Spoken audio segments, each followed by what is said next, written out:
What's up, everybody? Welcome to the live composing show. This is Stephen Melin. Hope you guys are doing fabulous here today. First thing right off the bat, I want your help today with my audio levels. I've been playing around with it a little bit with my routing. So if something feels way too loud or too quiet, please let me know. My goal was to try and get, maybe for the first time ever, trying to get my desktop audio with my mic pretty level, but also loud enough. So let me know about that. Second thing is, you'll notice for the first time ever, I'm finally in 60 FPS recording live, which is something I've been wanting to do forever. Never could figure it out. But this week I was actually playing around with my camera settings and playing around with Streamlabs. So you should notice just an overall quality bump. And with the best part, I didn't have to spend $1. I just had to get smart and learn how to use my equipment, which is kind of like everything in music production. It's always about, typically, it's not about getting new gear. It's about learning how to actually use what you already have. So good morning to all of our friends hanging out today.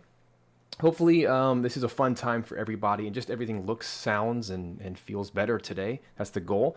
I also adjusted my lighting to be slightly warmer, which I think fits the vibe a whole lot better. So again, no money spent, but just trying to optimize what I have. I am likely going to invest in a better camera setup, which at the end of the day is just going to make my life easier. You may not even notice a difference, but I'm just trying to up the quality, especially in like YouTube videos. So anyway, I'm excited today to jump in. I feel like I'm peeking a little bit. Check. That sounds a little bit better. Okay, so anyway, what are we doing today? We are working on a Spyro the Dragon rescore. So yeah, this is going to be a lot of fun today.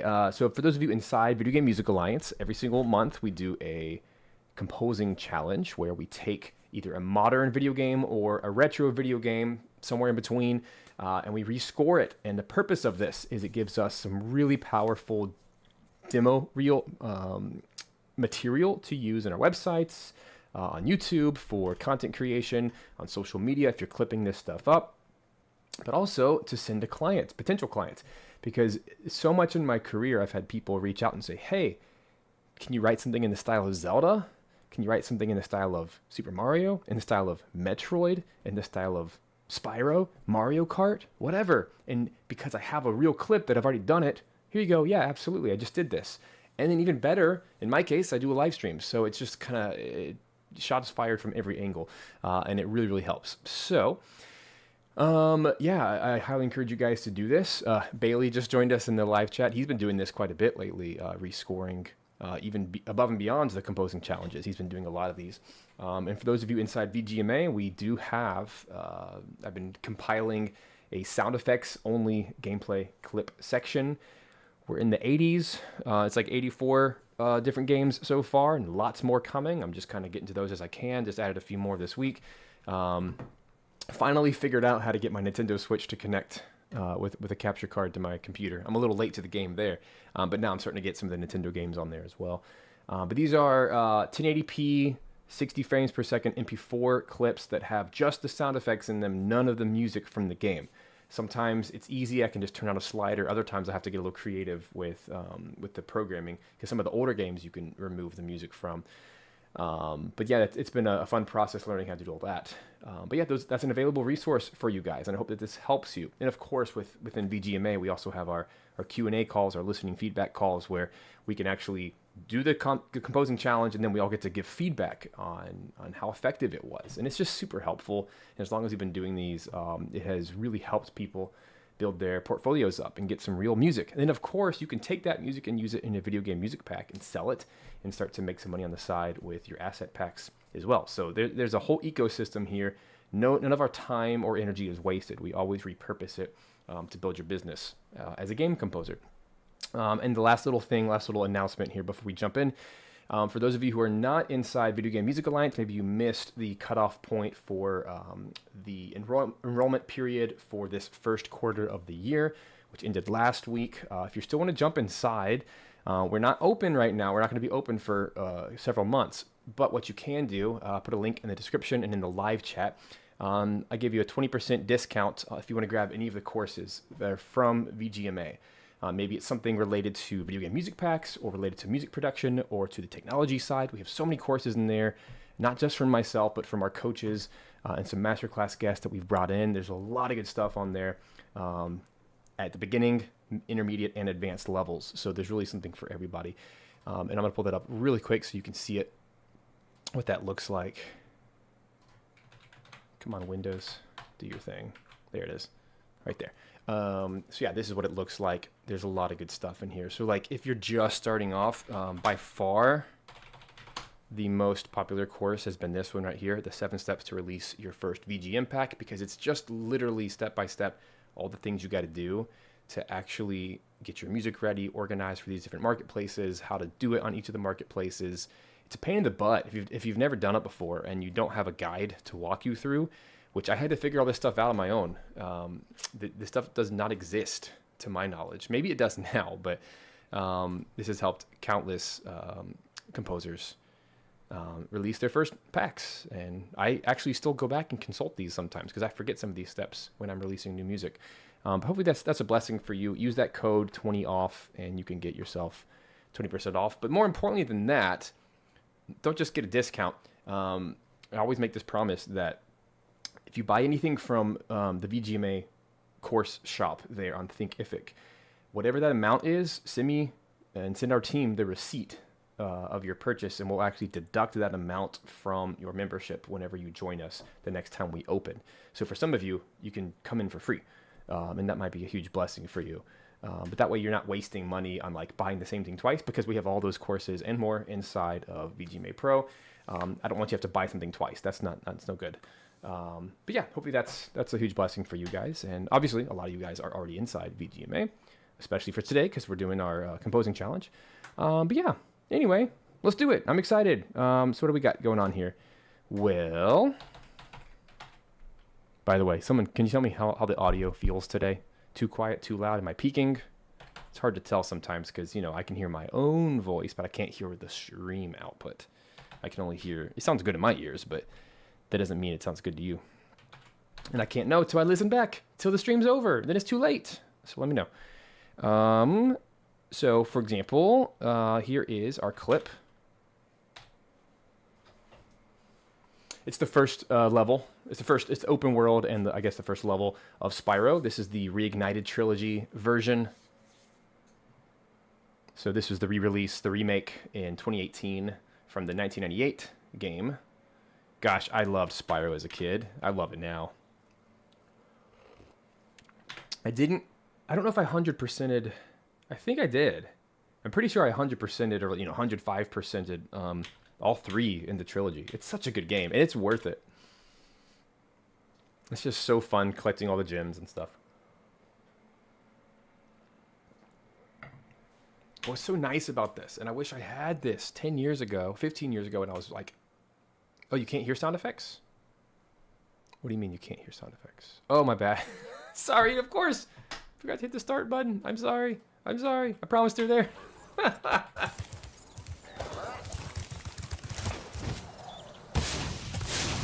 Jeez. Yeah, you can now. Just give it a second.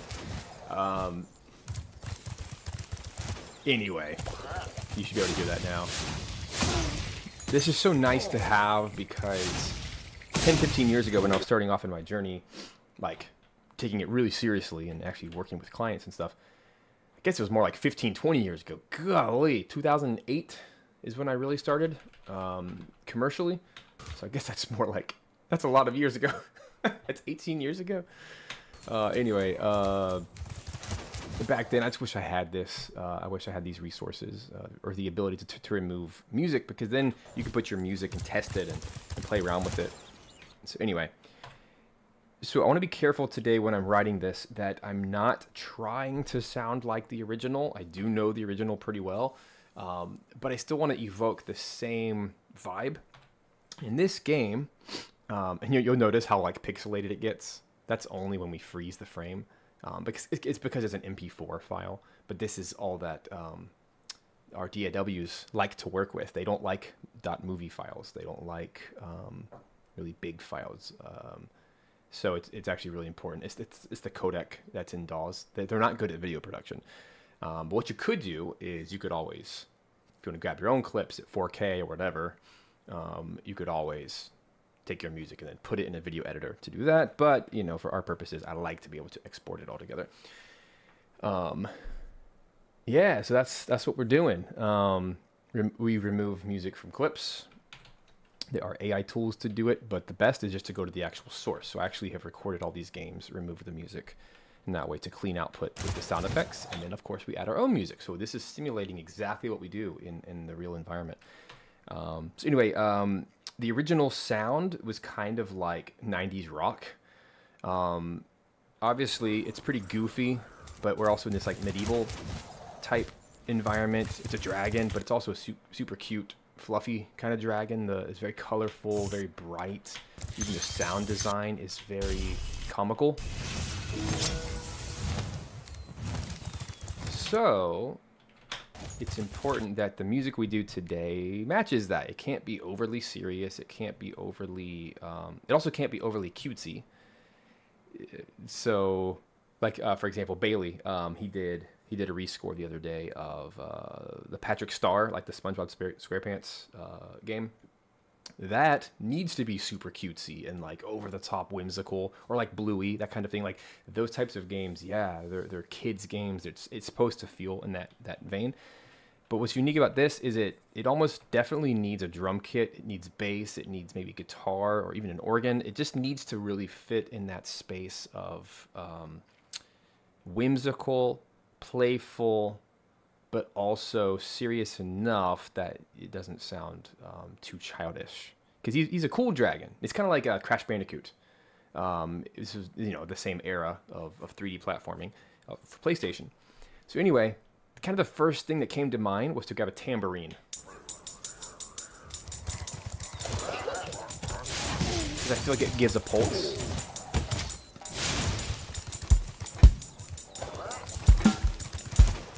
And then I feel like we can like build out a rock beat. That's all I have so far. I just opened this up. So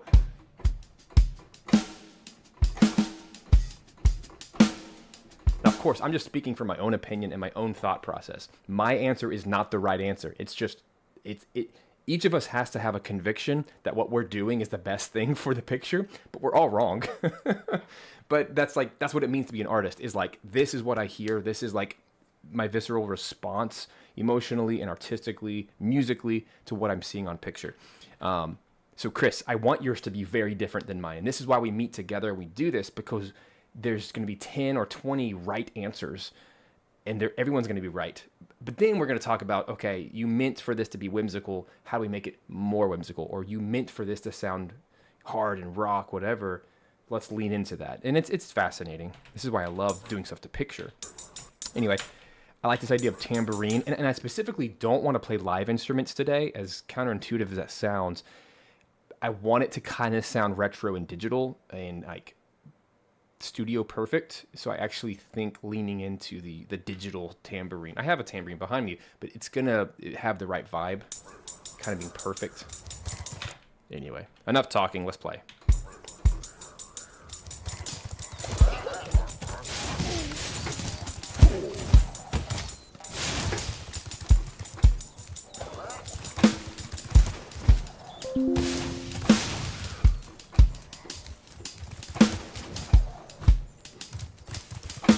Probably turn my click on. I can't even hear the click. One more time. I like that vibe. Here we go. One bar free.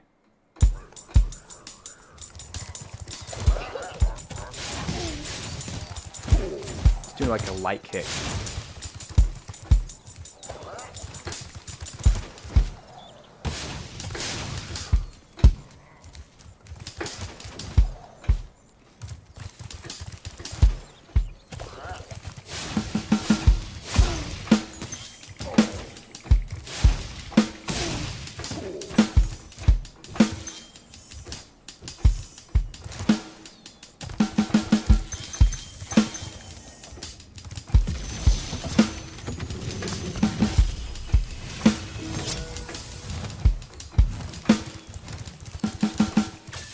Then that's probably enough time to introduce a B section that's quite different. But I feel like that's a nice groove. So let's put all that in, quantize, just like this. And we'll mute the sound effects for a sec.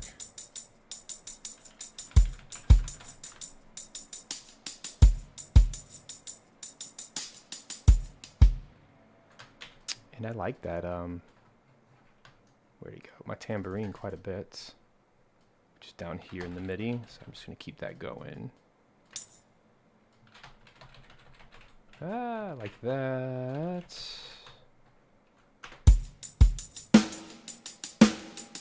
Just a nice groove.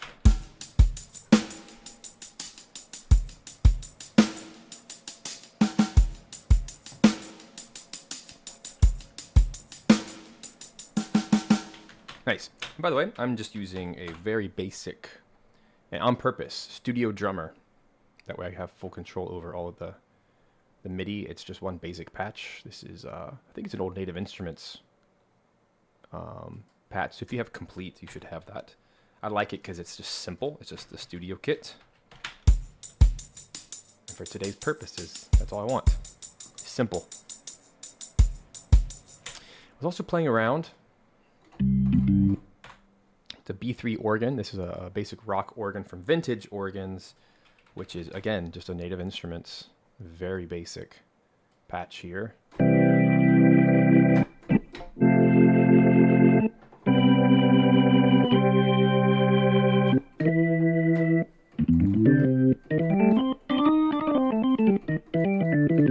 Super loud though. Let's do like -5.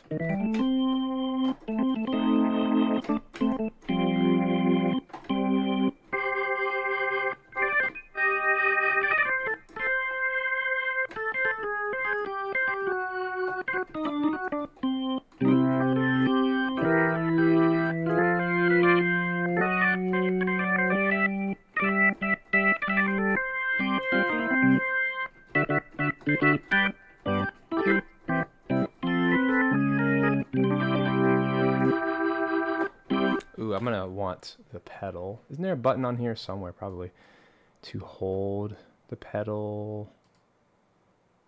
Sustain pedal. Yeah. Let's do sustain. I'm a piano player, not an organist, so yeah, I want my pedal to hold.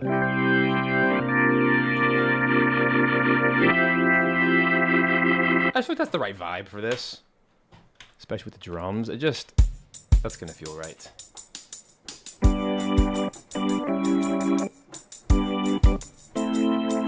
I'm thinking, I did a little piano sketch before we started. It may not even work, but let's see. This is kinda, I kinda want this, I think you would call that Mixolydian mode, because it has a flat 6, flat 7. So flat, okay, flat 6, flat 7, Mixolydian mode. Let me push my glasses up a little bit. Very video game sound. So, it's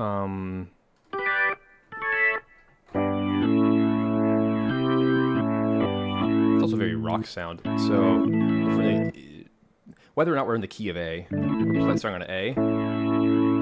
So yeah, that'd be 1 to a flat 7 to a G.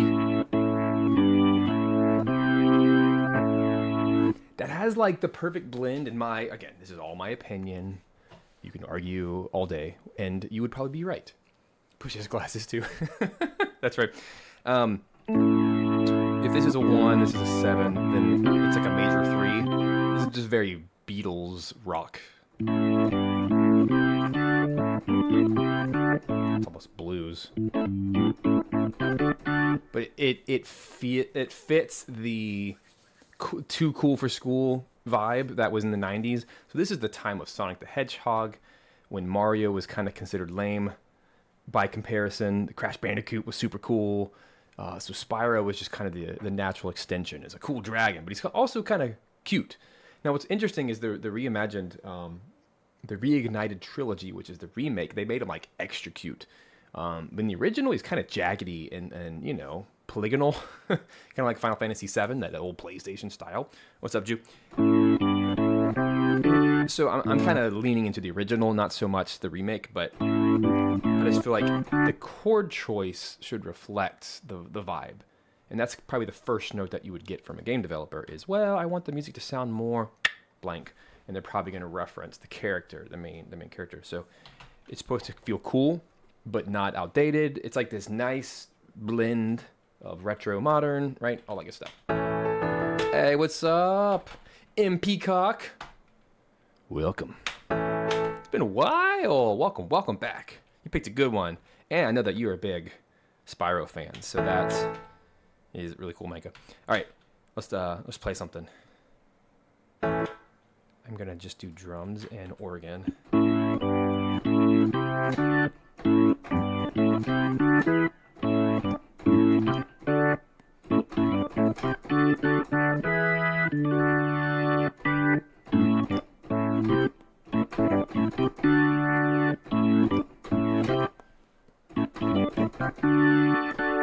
Now I'm gonna try to use my foot to hold the notes like that, using my foot pedal, but I'm also going to use the mod wheel for the rotor. When we do have like a long note, gets that nice warbly. All right, here we go. 1, 2.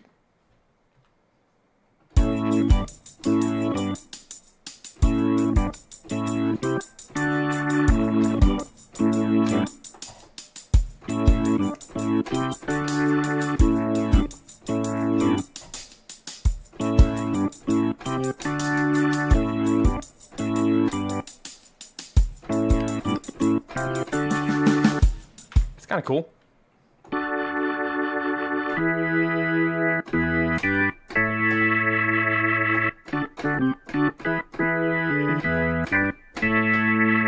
Come on, that is so Spyro.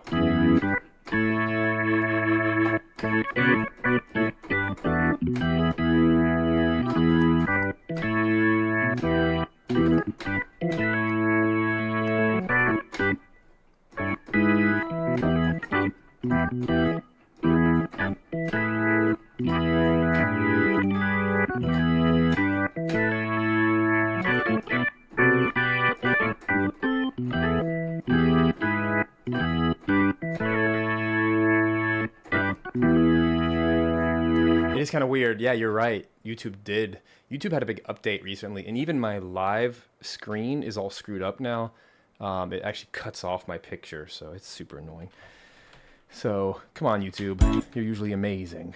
Okay, I like this. Let's leave it alone for now. I'm just going to quantize that. Go to the B section. Have we established that this is the B section? I might... Yeah. So here. I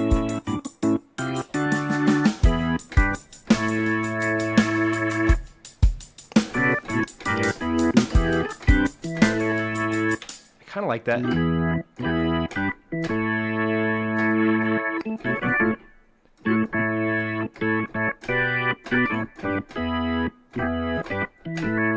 I want to kind of get that rock. So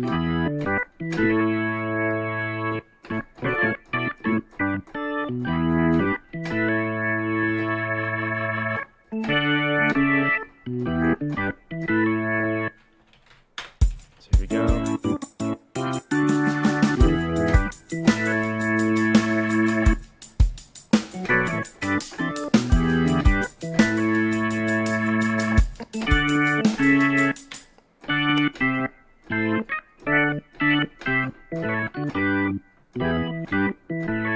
It feels a little too intense too all of a sudden. I like the chord choice.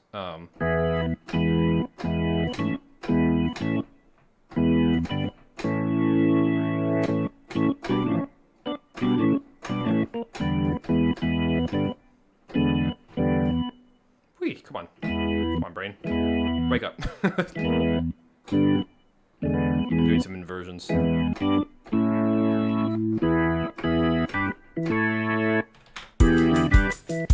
All right.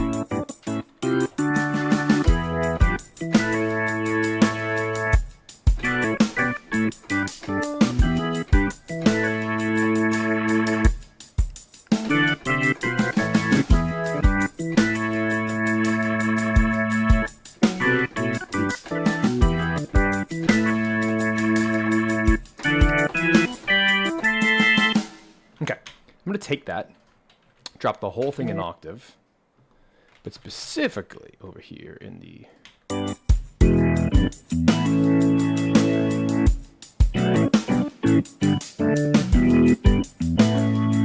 It's got a lot of good grit to it. I like that. I'm going to go over here to my organ. Let's go to the EQ and let's roll off some of the bottom end like that.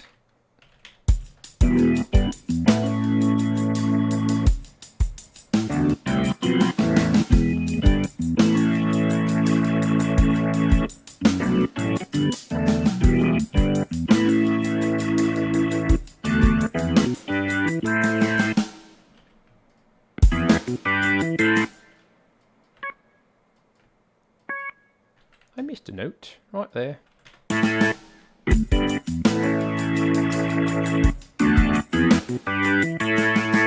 Alright, it's not bad. It just needs some serious taming down. It's a cool idea. Let me just, while I'm here, I like to add my chords. So this is a very helpful tool that I started doing a few years back that has just saved me countless hours of time. So if you are a new window or Cubase user, you have this option. I don't know if Logic has this. I know Logic can do markers, but I'm pretty sure it has a limit on how many markers you can do. New Window seemingly has an infinite number of markers. I've never gone over. I've done like 5-6 markers, tracks at a time, which is just unbelievable. As soon as that was like my number 1 purchase decision. I'm like, can I do multiple markers? It was a big deal for me because now if I do this little checkbox right here, my zoom in, I can make that my main markers. So what that means is right here, I can use it for whatever purposes I want. For me, I'm gonna do chords. So, okay, what are we doing? This is gonna be helpful for like A, G, A, G.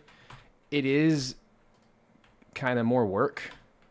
Of course it's more work, but it's also less work because it's more brain power, less making mistakes. There's no guessing and checking here. So really, it should be 8th notes. Let's zoom in. No, it's not. It's 16th notes. So it's 1, 2, 3, 1, 2, 3. 1, 2, 3. 1, 2, 3. Like that.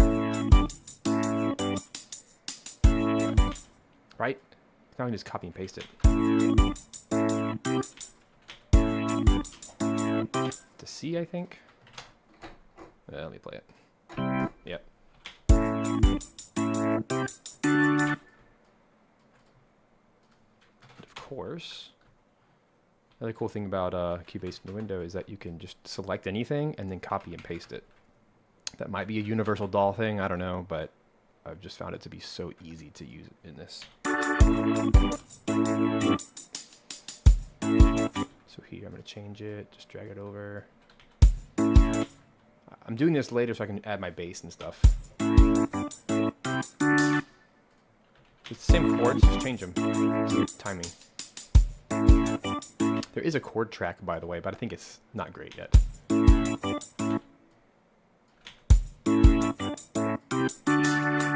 What's up, Gabe? And chat. There we go. And then it should be the same, I think. We do that, and I have I'm quantized right now, right here with my grid, so it should just snap. Sweet.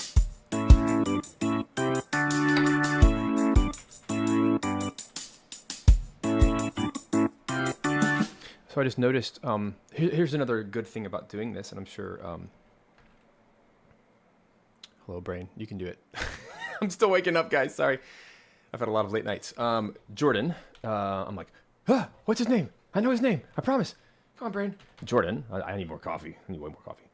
Jordan would probably agree with me that writing down the chords also, it forces you to make sure that everything is squeaky clean. So what I just noticed is by writing out these chords, my timing is actually wrong. It was not consistent. So let me fix the rhythm. Bottom, rest.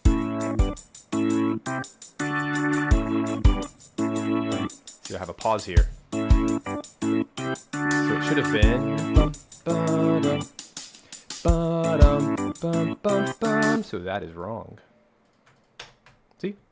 So now it just reminded me to go back in time. I can just copy it. It'll be fine. It'll be no one will be harmed in the making of this motion picture. Doing that. And then Move. Okay, I have to zoom out to actually copy that one. There we are.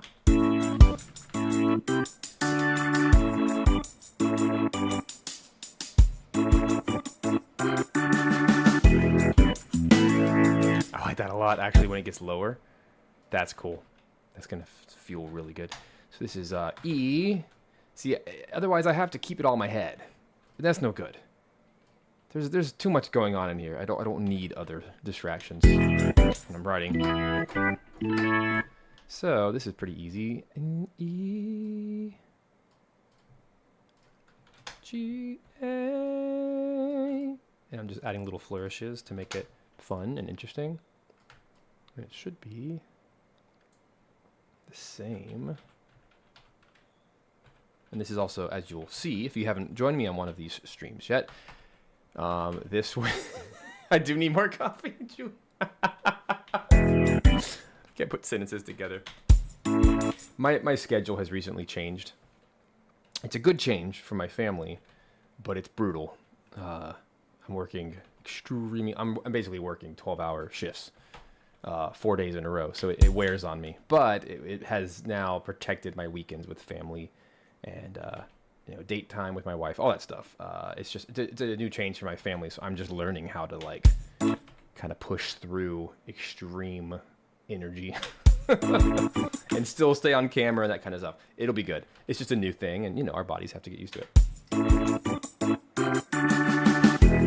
So you're probably this year you're gonna experience the raw version of me, like no filters. I don't have time for filters.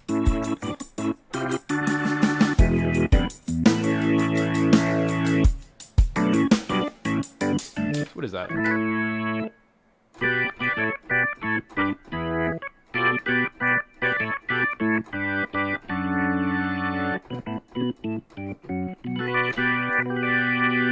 This is a cool change, but you know what, guys? This is very life-giving for me. I hope it is for you too. Just getting to hang out with you, write cool music, maybe teach along the way is very life-giving. I'm trying to keep everything in the major chords. So this is, I'm going to zoom in here, G over B. Na, na, na, na. It's a G. Na, D over F sharp.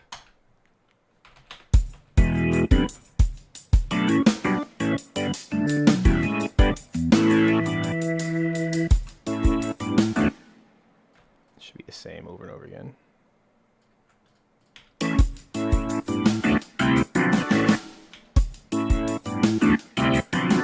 do kind of like that.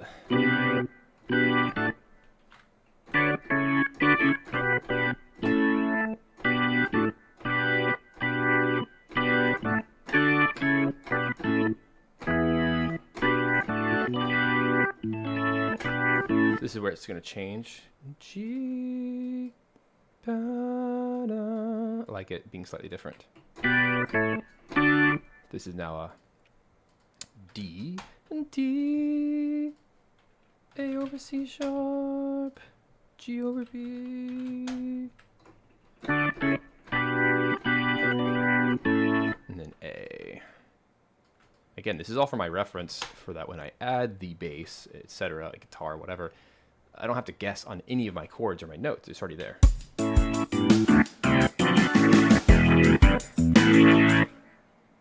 That is getting out of control, but again, this is a sketch. I'll polish it up soon.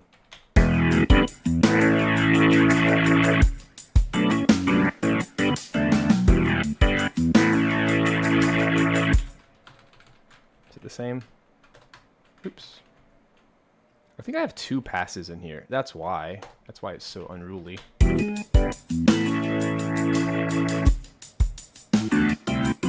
Oh, I have my first and my second pass.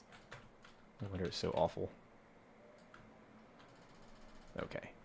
We'll get it. We'll get it. This is the brain work you got to do before you actually turn a piece into something good.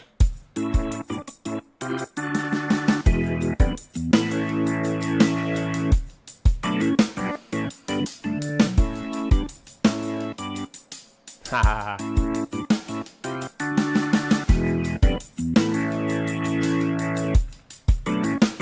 is all screwed up? So I would call this like A1, or it's kind of, I don't know, A1, A2 maybe. It's almost like a verse chorus, which is much more pop-like anyway. So this is a verse, this is the chorus.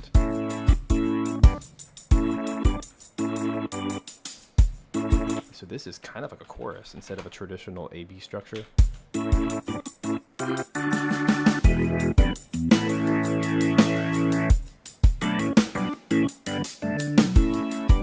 that's where it's screwed up.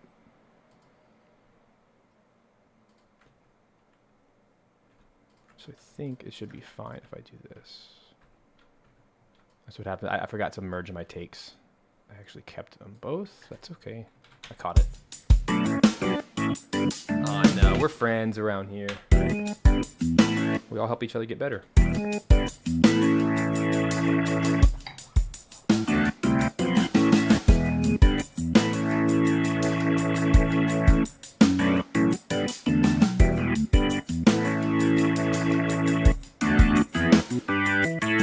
so close to figuring this out.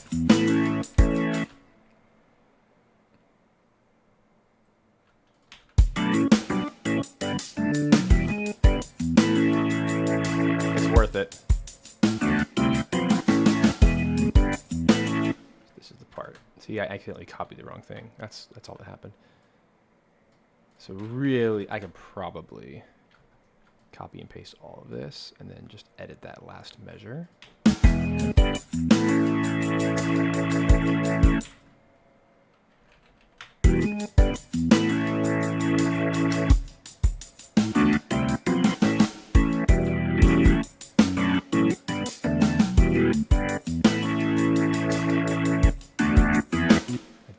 This one to be different because it's the end.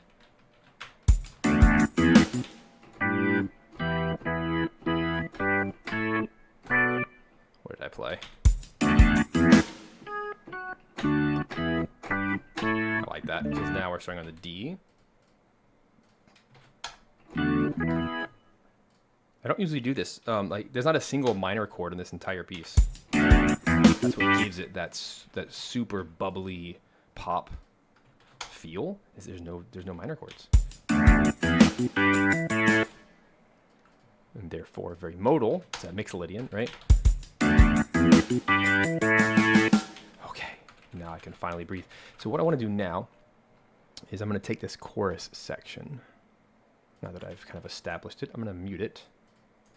I'm going to play it again now that I have very clean understanding of what I want with my chorus chords. And I'm going to move this out of the way for a moment so I can see my whole screen. So what I want now is I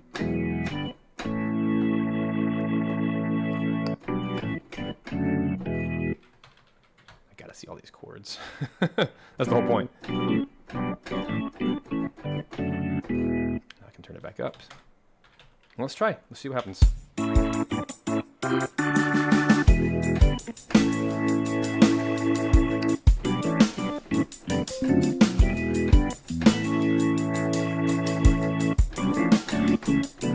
That's hard. But it's good. Oh, what's inversions? I like it a lot. Very almost gospel-y.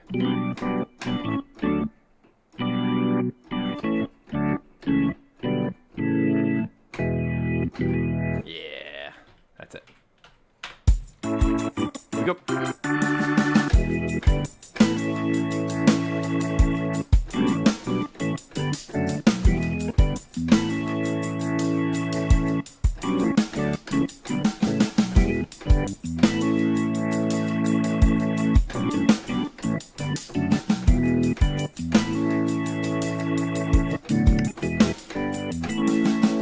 Ooh, that was tough.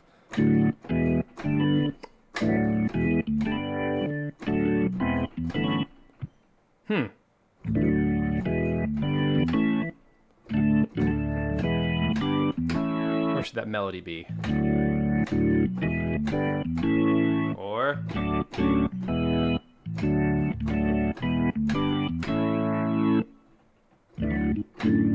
I don't like it low. It's either there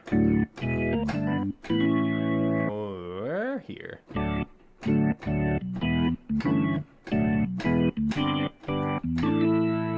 Nah, I like the inner voice version. Okay, now I just gotta clean it up, which shouldn't take long. I got most of it right on.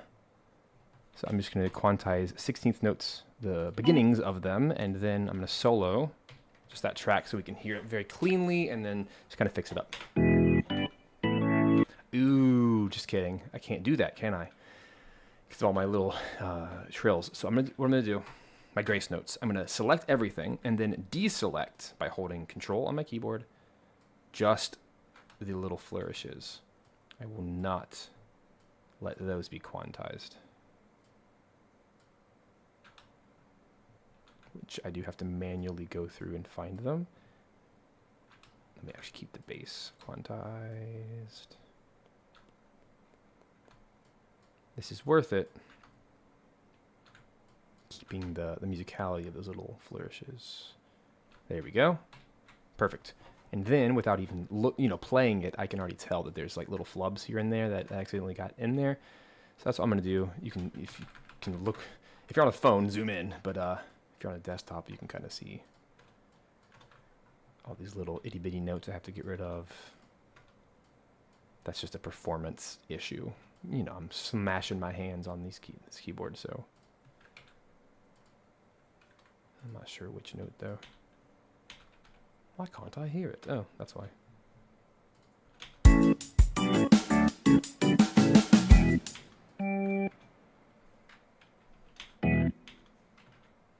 Let's move him over.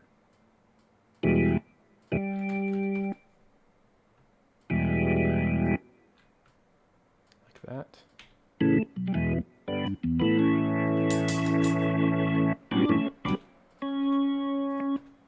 So I played the right notes, I just got a little trapped.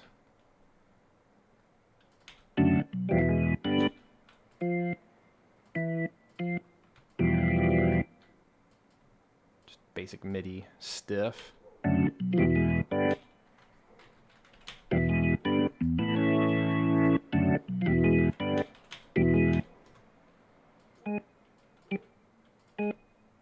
Sometimes the quantize, jumps to the wrong beat. There it is. That sounds nice with that rotor vibrato, the rotor speed.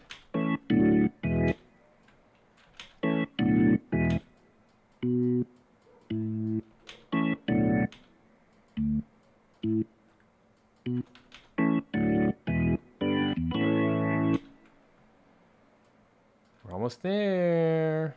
We almost got it. Hooray. It's worth it. It's worth it to me to make sure it's all aligned and pretty full. So here's my chorus. Oh,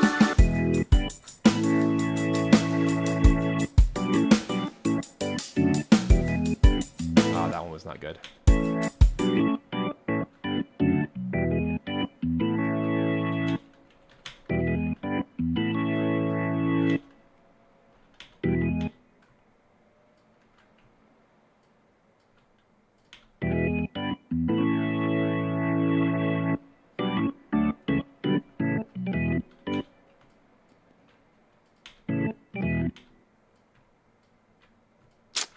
Getting it right,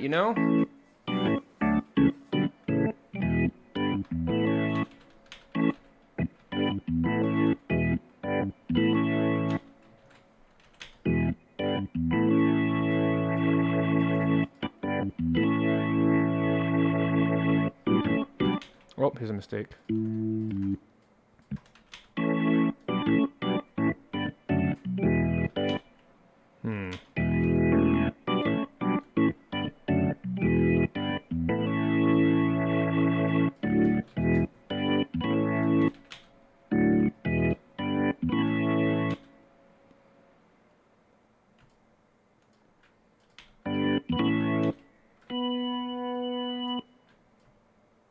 Just fixing that last one.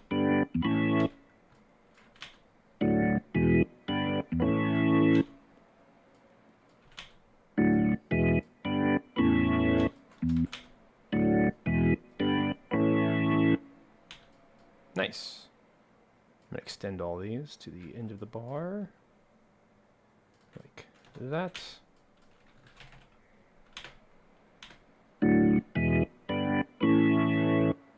Okay.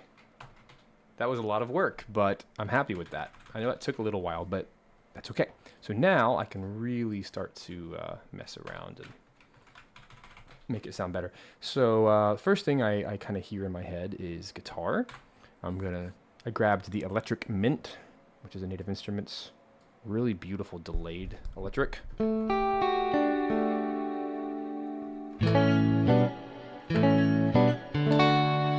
me, it's kind of felt fantasy-esque.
I like that, actually. It's a very good contrast. I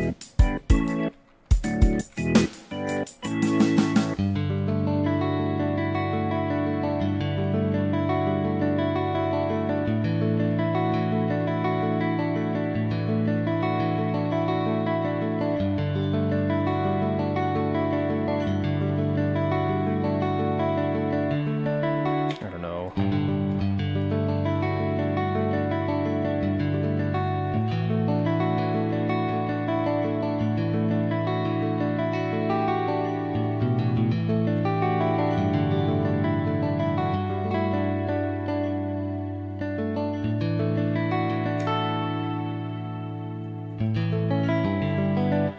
Something different.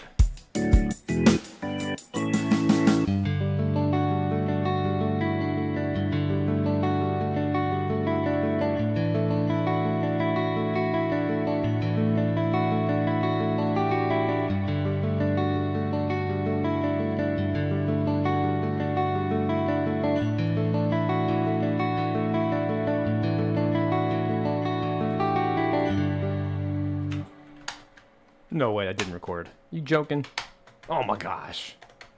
It's supposed to capture it. Try again.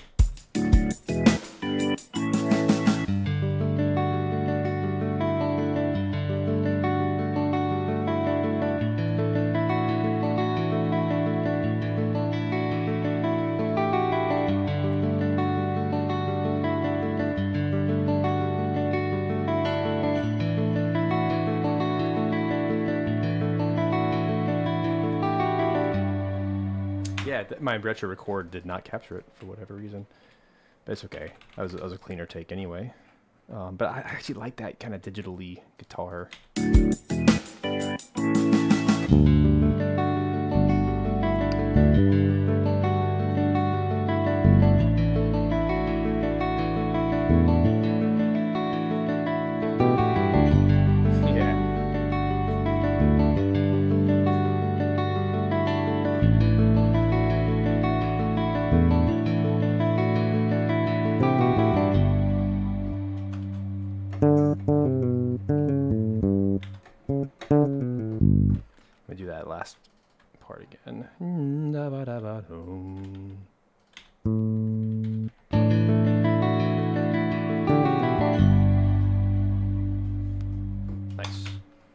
different vibe, but still it's going to fit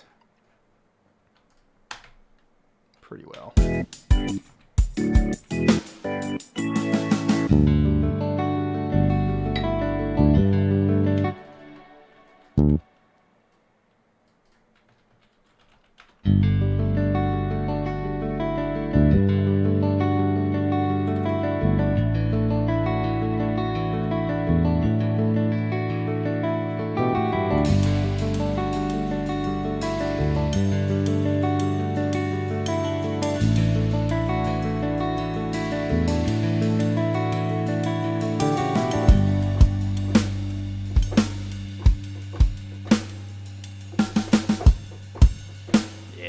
That's gonna be it.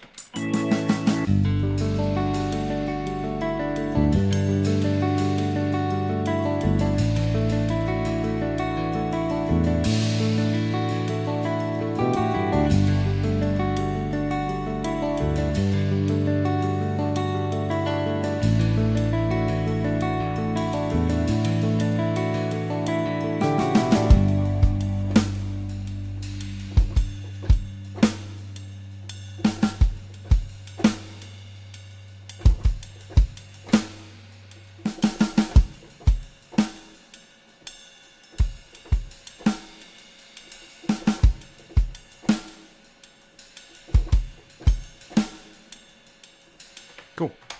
And that is the loop point. That's the minute and a half exactly. So that's a good strong B section. That's very contrasting. So that'll be the loop point right there at 33. Let me get all that drum in there. Like those, you know, the ride cymbal is quite nice and different.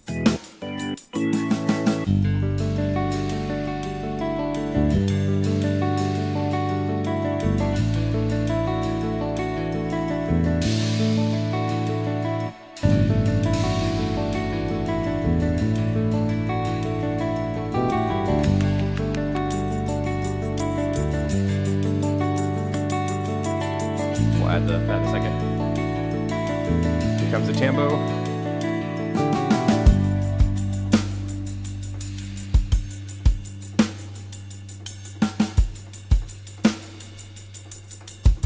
Add some motion. Trying to keep that the drum simple, but strong identity.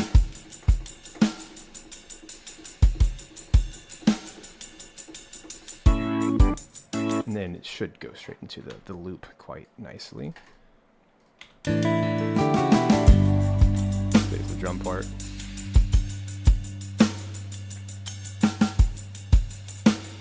Again, simple, right? No need to overcomplicate this. So that's the B section.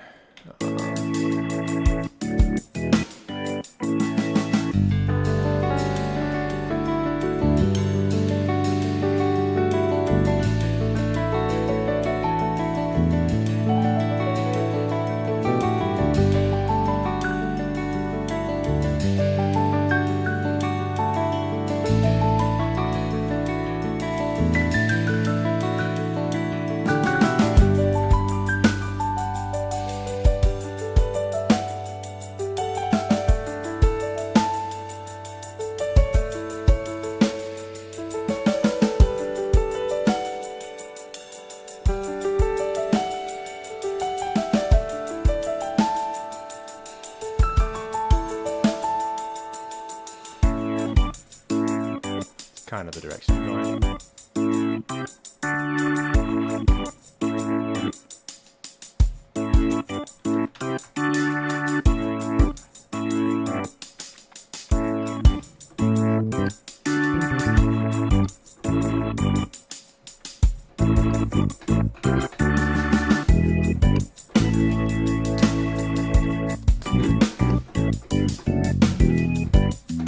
Gotta add that bass.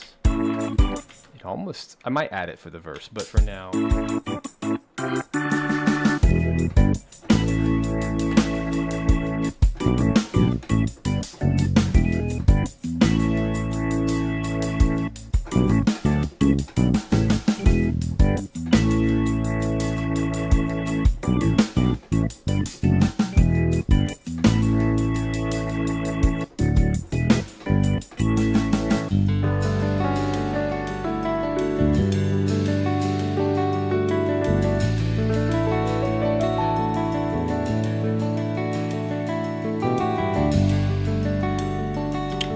just one of my favorite VST basses called the Scarby bass, set to the pop amp.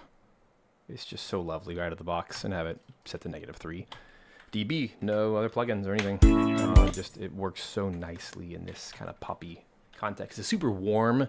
It doesn't have the attack. If I want an attack like a rock bass, I'm gonna grab my real bass and just play it. But it has a lot of attack and transients in it. But this is just super warm and just melds right into the mix. I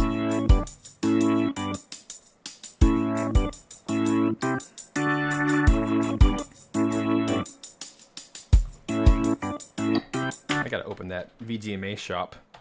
The only problem is it costs money. Even if you guys buy stuff, it costs money. Yeah. So I try to keep the stuff cheap. Unless you guys want to buy like $30 mugs, which is stupid. I want you to get them for like 10. Yeah, all the international shipping and stuff, it's expensive. I will do it again one day, I promise.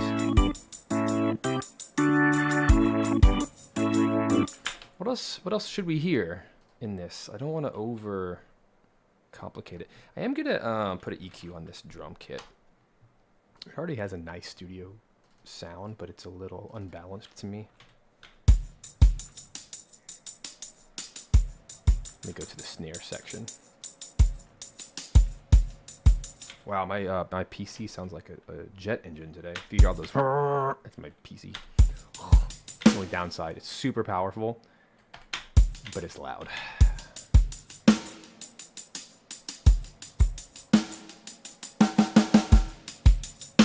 There it is. There's a snare. Yeah. Hear the difference? I just bumped right there. Now the snare sounds good.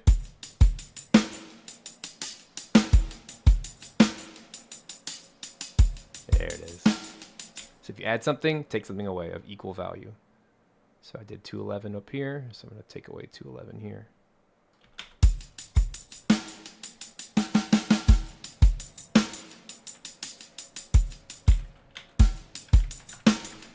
Well, thanks for giving me permission to charge you guys insane amounts for these mugs.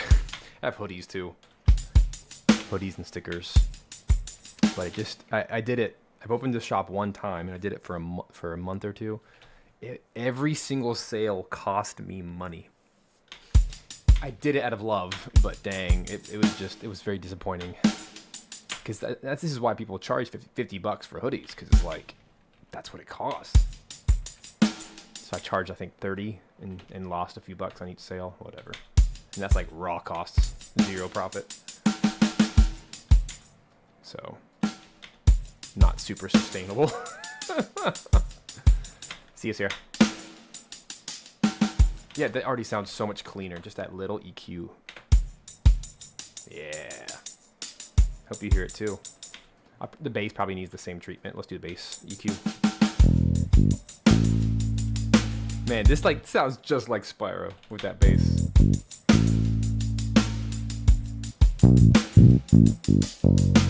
You see how this is the nasty range? You don't want this. So let's take away 2-ish. Go to the good stuff. Roll off the bottom. Probably right here. Here's the good stuff. Yeah. So equal value is 247.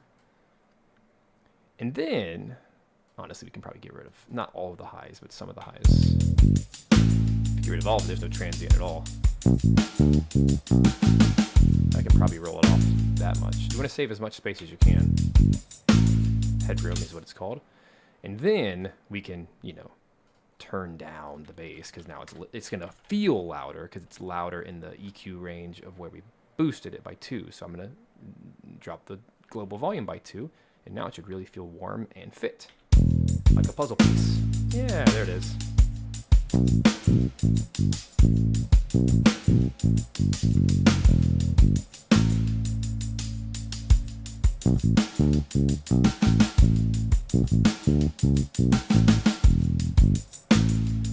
Yeah, I love that bass. It's so nice.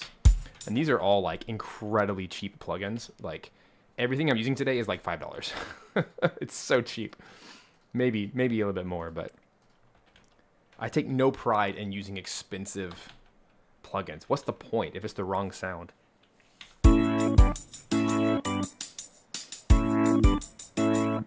All right, let's give the organ some love as well. I think I already have a... Oh, no wonder. Maybe I already did this. Yeah. Did I do this with you guys? I don't remember. That, it looks good. Yeah, okay, I did that when we did, like, the lower. Okay, okay. I'll just turn it down then. So really what we're kind of missing is high frequencies, but we're also missing... These are all very pokey sounds, like very staccato, short. So I'd rather find something like a flute, something that's warm, but... So right now we have bright and staccato. So now I want to fill out the space by using something that is long and legato, or warm, something that's like the exact opposite to help fill the space. And there's different ways to do that. A synth pad might be one way of doing that. Another solution would be like a flute, some kind of melody. So I don't know, maybe, let's experiment. I'm going to experiment a little bit. I'm going to go to the Sine Player. This is a free plugin. So if you guys want this, go grab it. It's for free. The Sine Player is free, and then Orchestral Tools has a lot of free plugins, actually. They have a free flute. Excuse me. But I kind of just want to play with something I haven't used before. So I've never used this in a production. It's the jazz flute called Mistral.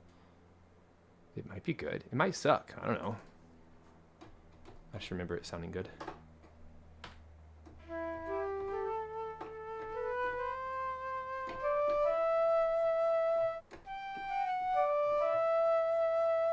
Okay, I don't love it.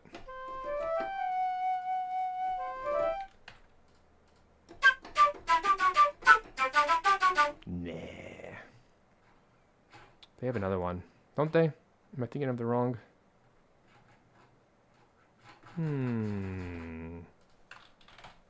It's okay. I don't have to use something. This one. Isn't this, Yeah, this one.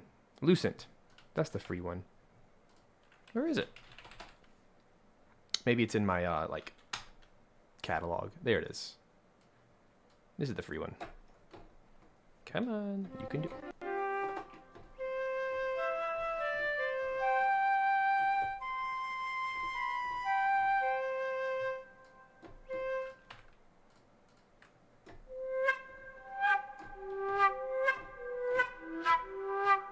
I'm just going to play around for a sec.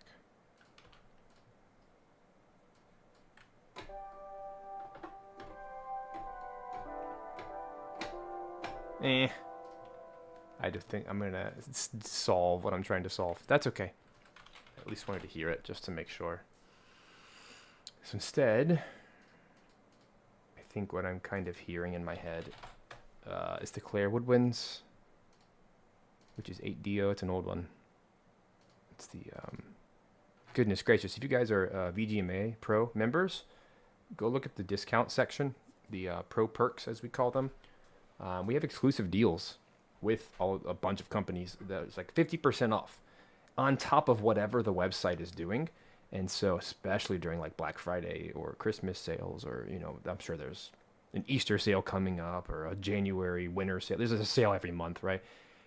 Use our coupon on top of the big discounts. And I've seen people in our group get like $1,000 of plugins for like $50. It's crazy. Because it's like their 70% off sale, and then we throw 50% on top of it, and they do stack. So 8DO is one of the best. We got a deal with them early a few years ago. So cool. Anyway, so you can grab, and these are old plugins, so they're already cheap. I mean, don't go buy new stuff unless a project requires it. And by the way, if you need new libraries, that's a business expense that you can charge directly to your client. Pretty much everything in my studio has been purchased by a client ever since the beginning. And you may have heard some of my interviews way back when. That's my story of how I became a composer. Is every single time I got a new client and I needed something like recording live musicians or a new computer or a new audio interface or something. I need a new MIDI keyboard. I would always talk to the client, hey, I want to do this thing that you're asking me to do, but I'm kind of limited with my equipment. Are you willing to throw in an extra $500 or $1,000 or $2,000, whatever it is, so I can purchase this thing so that I can speed up your production and give you better quality? Every time they've said yes. Every time.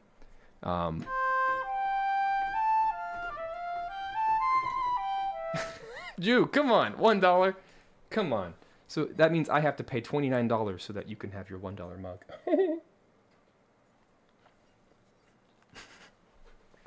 I do want to actually buy a camera. It's actually on my to-do list this week. I already have some ideas that has a better lens, but also like if I do this, it'll autofocus. It'll, not look like trash. But thankfully, I optimized the settings. Do you guys at least agree that it looks better? It doesn't look like trash 24 frames. It actually looks, at least from my angle, I don't know how it looks on YouTube yet. I'll have to do a test, but it looks like incredible HDR through my monitor. And the lighting, like I just did a few changes and now everything like pops. I love it. Anyway. Is this even going to solve anything? Let's find out.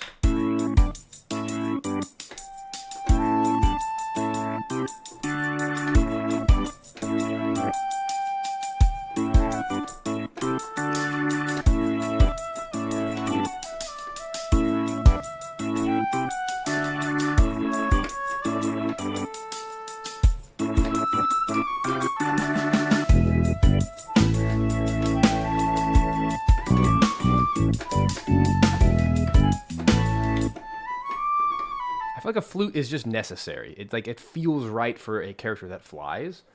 What's the question from Ines? 2026 HD 4K 60F. That's actually what I'm aiming for next. It's actually 1080p right now, and here's what I've learned. This is crazy, not crazy. If you set your camera settings to the identical settings, this is so stupid. I can't believe it took me like 10 years to get to this point. If you set your camera to the same settings as YouTube, they communicate so much cleaner. Like, have you guys noticed? I'm using the same camera, by the way. It hasn't shut off this entire time because I'm using the correct connections. I unplugged everything and restarted. I'm like, I'm going to figure this out. I did some tests yesterday. But YouTube Live, especially with changed my encoding settings and stuff, because YouTube actually operates best at 1080p, by setting my camera to 1080p and then setting it to 60 frames. Then the Streamlabs and YouTube Live, making everything the same with no weird like mid-stream codec conversions. There's no conversions, right? The audio for my DAW is the same as what I've set by OBS. So I just finally like reset everything and then, color corrected, whatever. Boom, baby. Everything's like flawless. It's so cool. But it took 200 streams, 300 streams, whatever it's been, to actually get here. That's okay. That's right. 2026, the new you. Okay. Good night. I am just on fire today. I like this flute. What I don't like is how dry it sounds. I'm going to go over here. Throw it into, let's do Raum.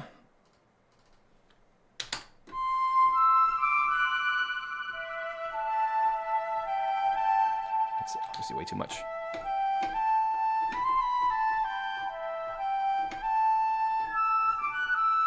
Right? Very nice. Oh yeah, Ines. What's up? Says, nice advice. Have you always known you wanted to be a composer? And how do you handle business next to passion? Sorry, that's not what you sound like, but I'm telling you, there's no filter today. This is what zero sleep does to me. Okay, wanted to be a composer. Yes, actually, kinda. I started writing music when I was 11-ish. Long time ago. I didn't know that I was going to be a composer necessarily. I just always wanted to write music. So I don't think anyone knows that until you get much older. But how do you handle business next to passion? I mean, 80% of this job is business. 20% is writing music. So I think it's actually really healthy because if I spend 80% of my time doing all the admin stuff and the contracts and the meetings and all the stuff everybody hates, right? I hate that stuff, but I've gotten really good at it because I do it a lot. But when I open up my DAW a few times a week or whatever, 5 times a week, sit down and write something like with you guys right now, that's where all the passion comes from. Because like, this is the thing I want to be doing, but in all reality, you got to run the business. And I run multiple businesses. So like, there's all that crap, right?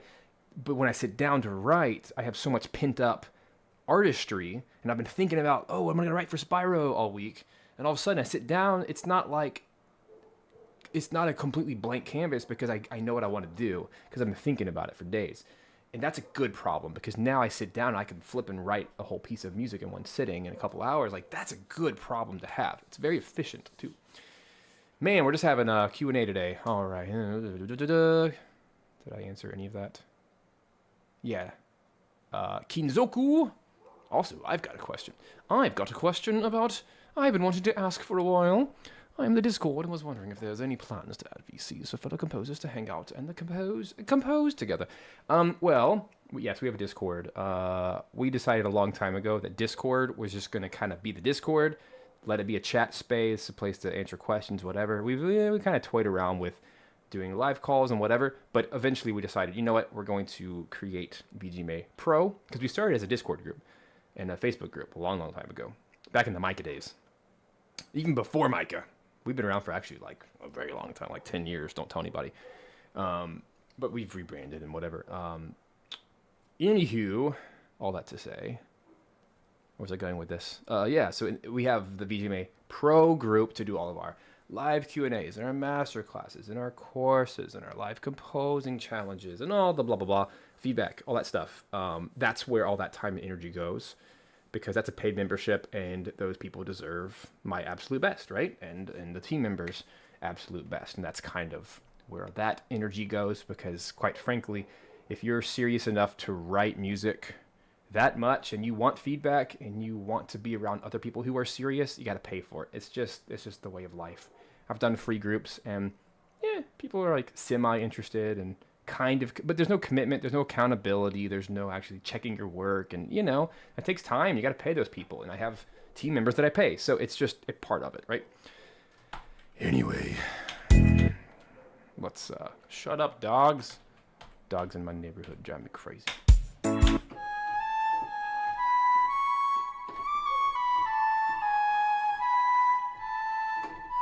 I really want to add the flute around here.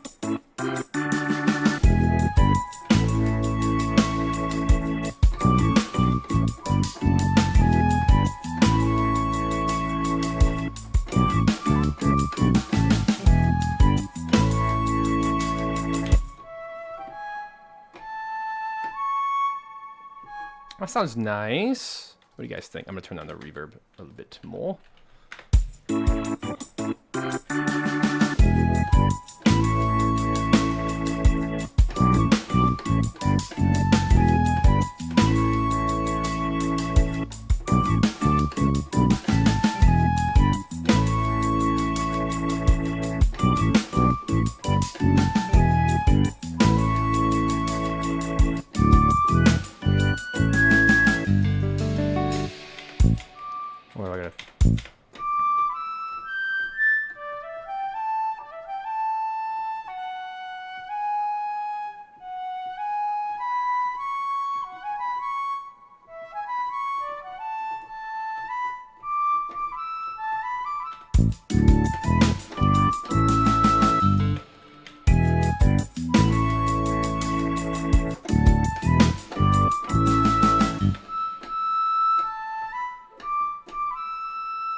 I want like a transition into.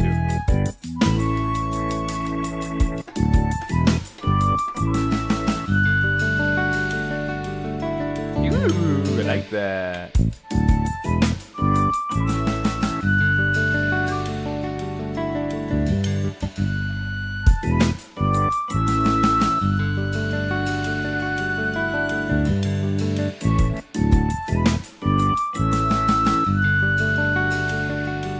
Hey, that's right, Bailey. You can finally see it. That's my black belt. There's all my belts back there in Hapkido. So I can kick your butt. Proof. Yeah, black belt. Super fun. And also very, very fun few years. Wrapped that up last season. Sadly, I cannot do martial arts right now with my current schedule, and I'm very sad about it, but also it's okay. It's okay. It's a season change. Life has seasons. I'd love to return one day. It's just not appropriate right now with how freaking insane my life is with all my responsibilities, but that's okay. So taking care of myself, still exercise and do other stuff, but...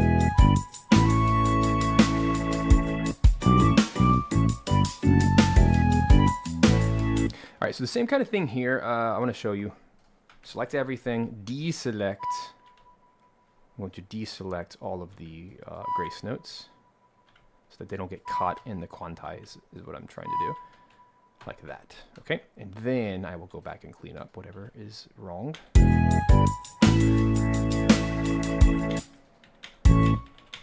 That's why I'm stressed. That's probably true. It's okay, I still do exercise. I still make sure that's a vital part of my health. I know that.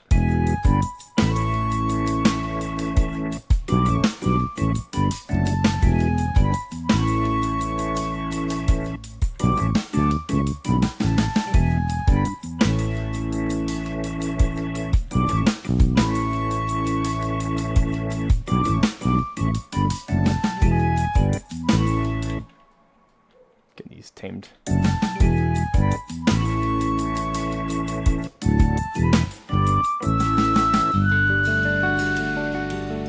That's all quite nice, but it's not nice because it's all behind. So what I'm going to do is bounce it to audio. And I'm going to set my little delay to -50. Make sure that gets it.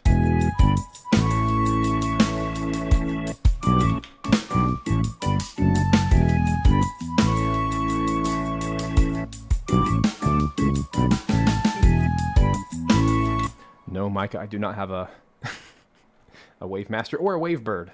Remember those? The first wireless controller for GameCube.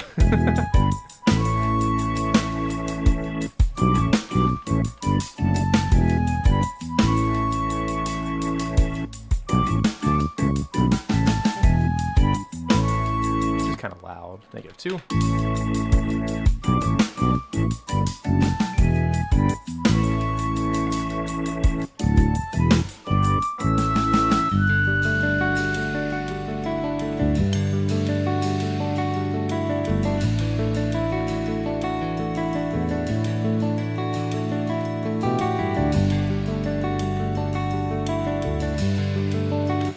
Hey, thanks for hanging out.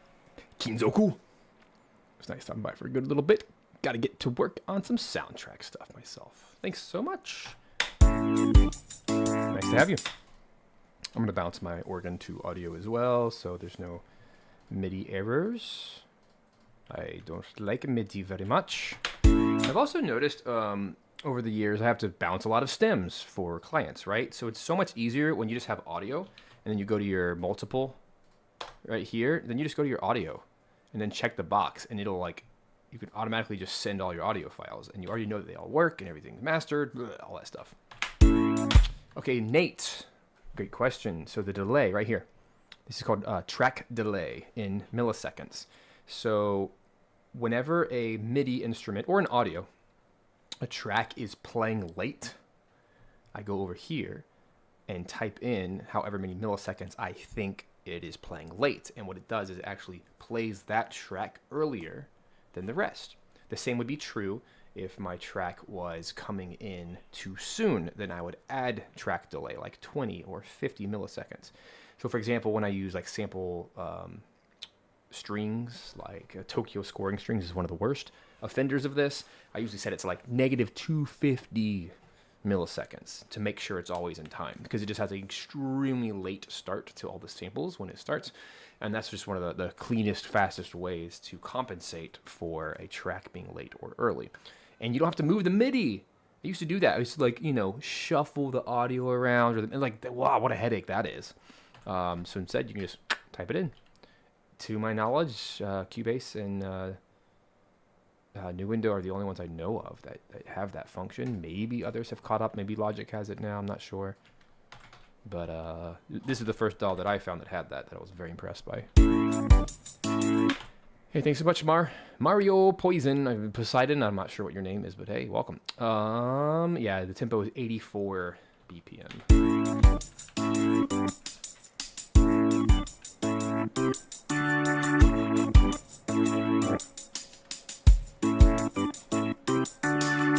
So I gotta add something to this. I mean, probably guitar would be okay. Just to do some like little strums or... Do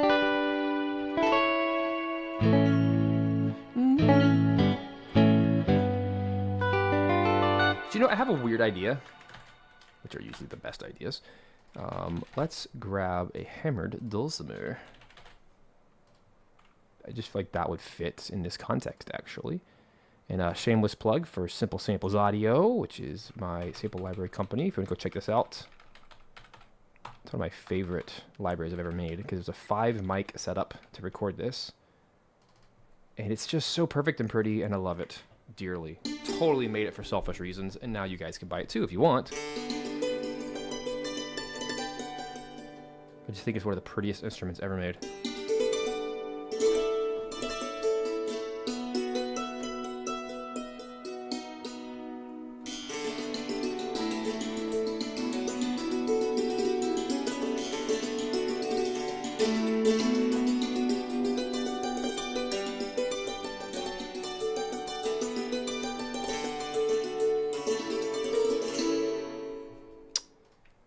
There's also felt hammers if that's a little too bright.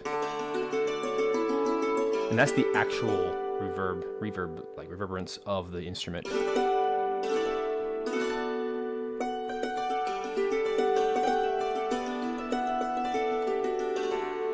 Let me start with the hammered and also have other ways of playing it too in this little collection.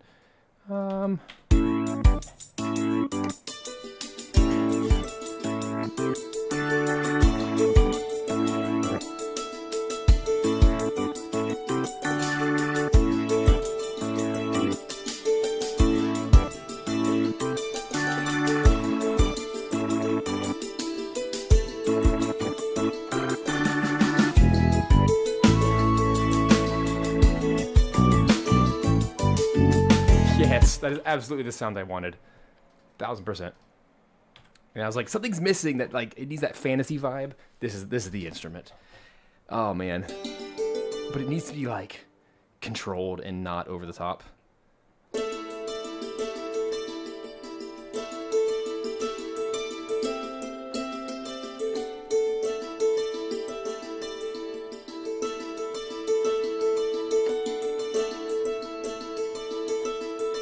Try to keep it like more of like a pedal tone. Let's try.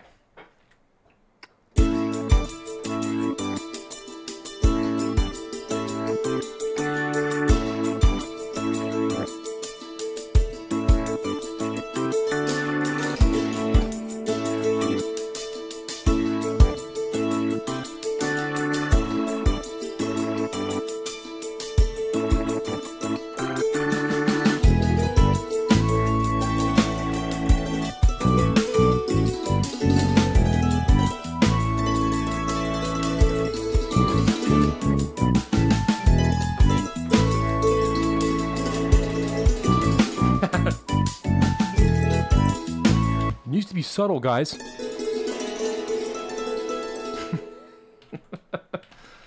All right. I do like it, at least in the second half.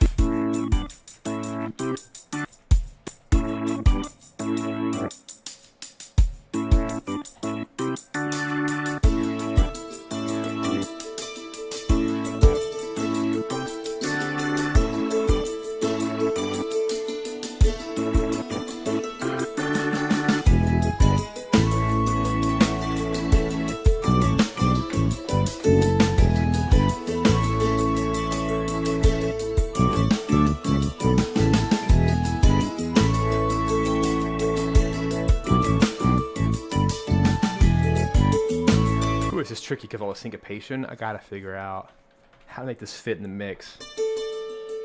Subtle. Yeah.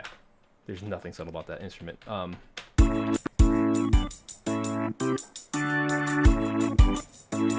I like the simplicity of starting.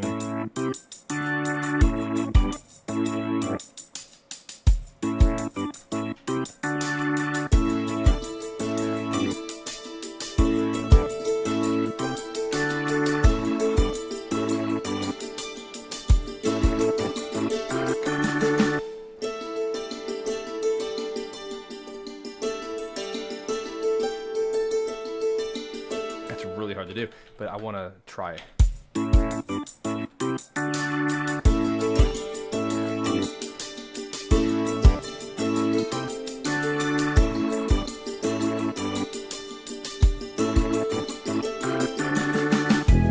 So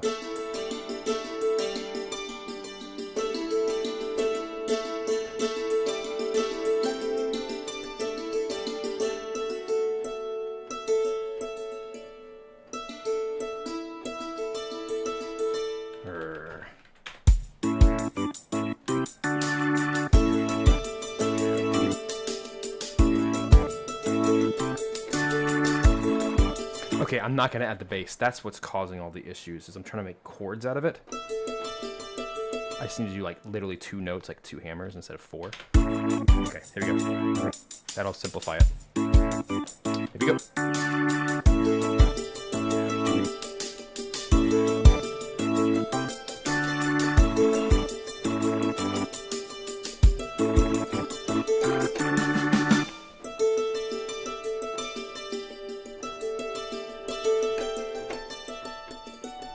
That's it. Okay.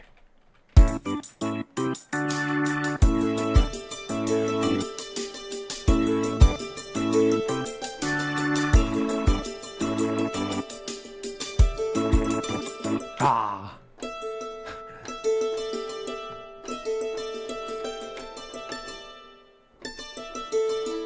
Gonna get it. It's just tricky.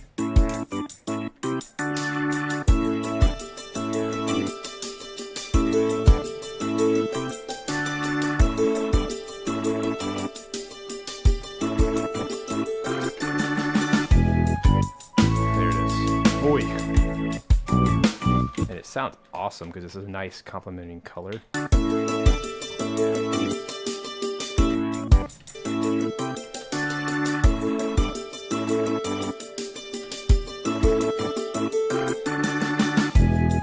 don't like my end though.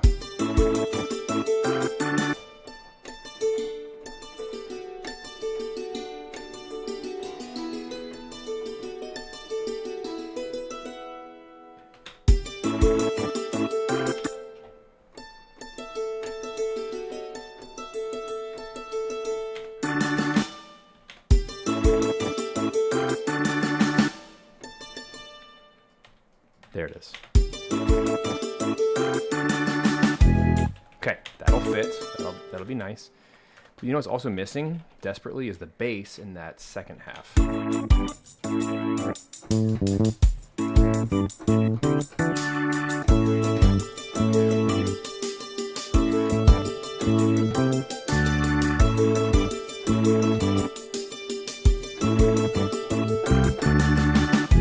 Yeah, that's gonna be good.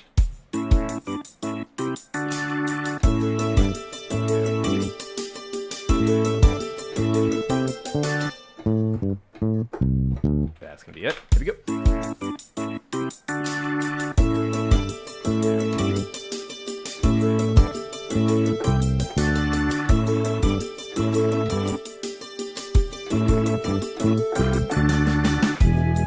And then that low E comes in. Boom, boom, boom. Yeah. That's the stuff right there. That's what dreams are made of. I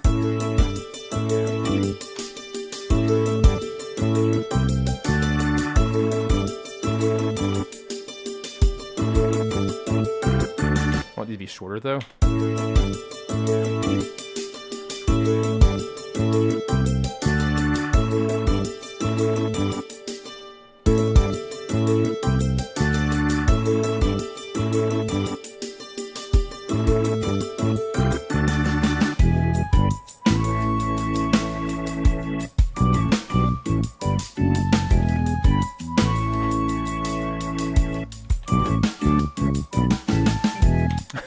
What's up, Steve? Why are you glad you didn't use your dulcimer idea? That's awesome. I'm so glad someone else thought of dulcimer. Also has like a nice Eastern sound. Fantasy, right?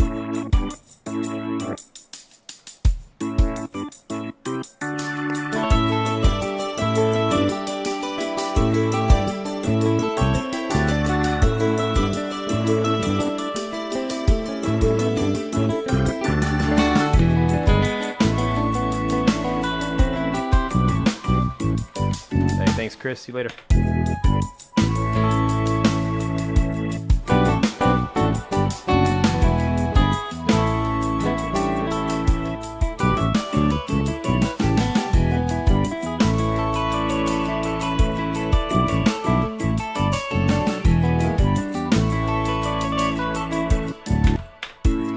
When you say tremolo for the A, what section are you talking about?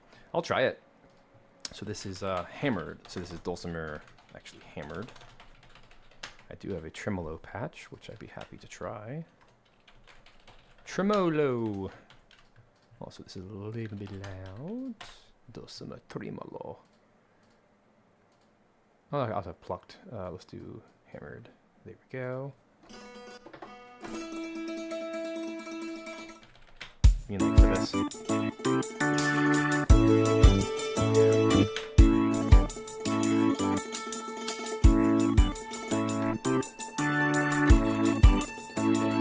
Like that.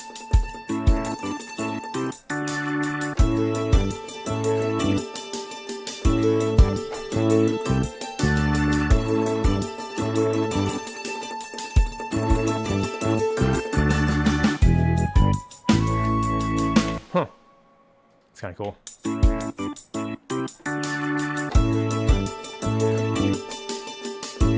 Ooh, no, but that gives me an idea. I might not use that. I want some, I'm going to say high strings flautando. That's not something you use every day. It's kind of like a harmonics. Let's see if it's still here. There it is. This is an old Albion 2 by Spitfire. They have a really nice flautando patch for the strings, which is kind of like a muted sound, but it's supposed to sound like flutes. Let's get some close mics in there, some far mics, turn it up. I think it's going to be the sound.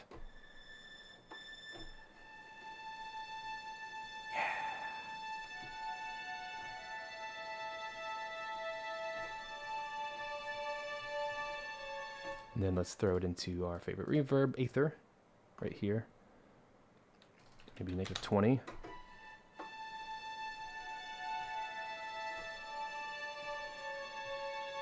I have a feeling it's going to be too quiet, so let's just bump it up by 3 in the master.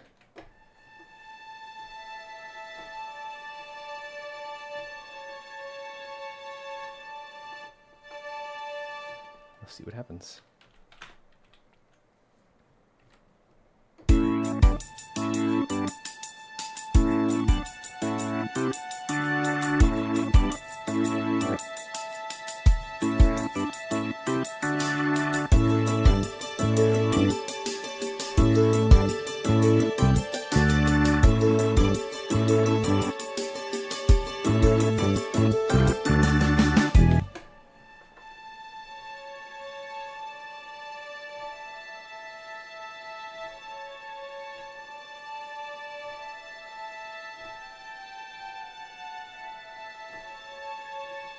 Hey now, the Shire is a nice place to be. Here we go.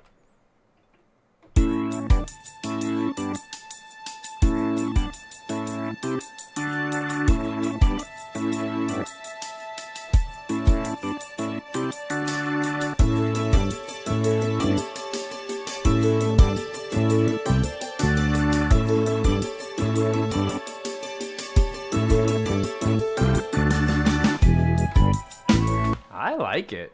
Let me do one more pass to get my harmonies in there.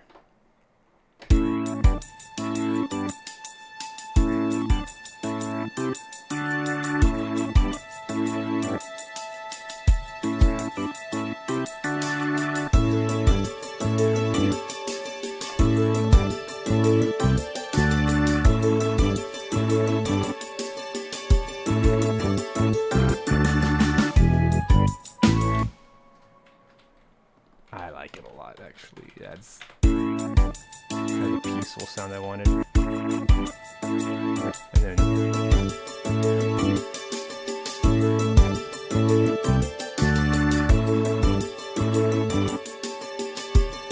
but I gotta make sure I change the harmony here.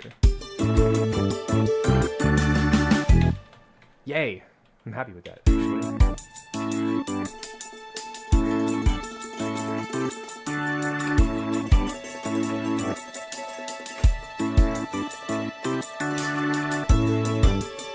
Like that, kind of build up to it. There we go. The tremolos.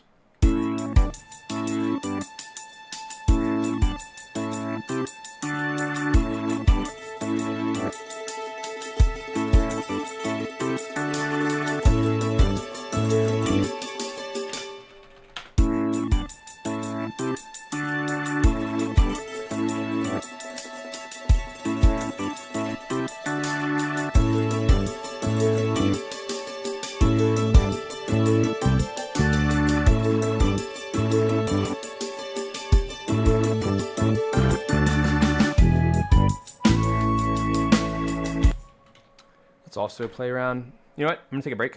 Give me like 2 minutes. Stretch break. I'll be right back. Don't go anywhere.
Welcome back, everybody, to Live Composing Show.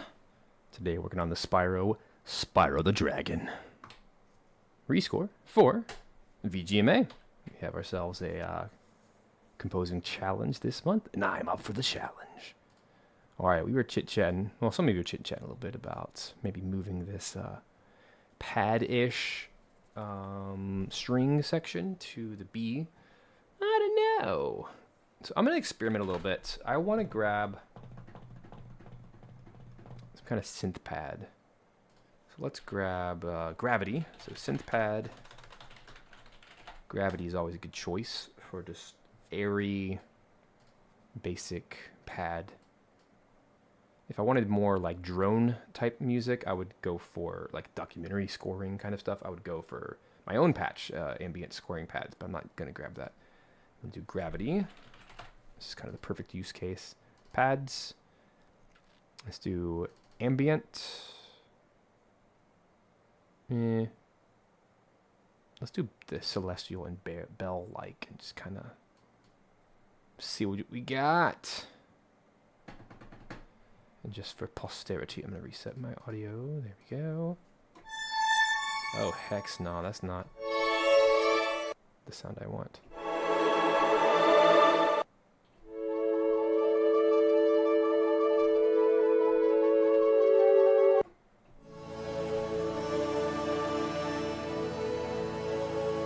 So over here in my, I think this is a new window only function, but you have a preamp and you have the kind of baked in EQ right here.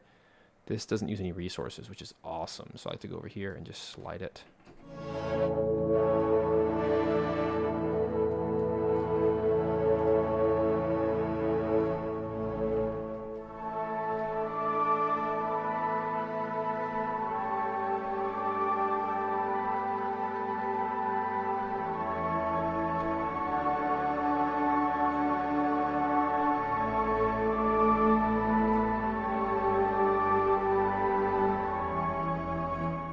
See how that fares in our mix. It might be awful, but let's see.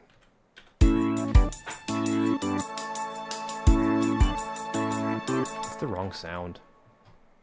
It's the wrong sound, but I'm gonna I should have gone to airy and breathy. Let's just pick a new one.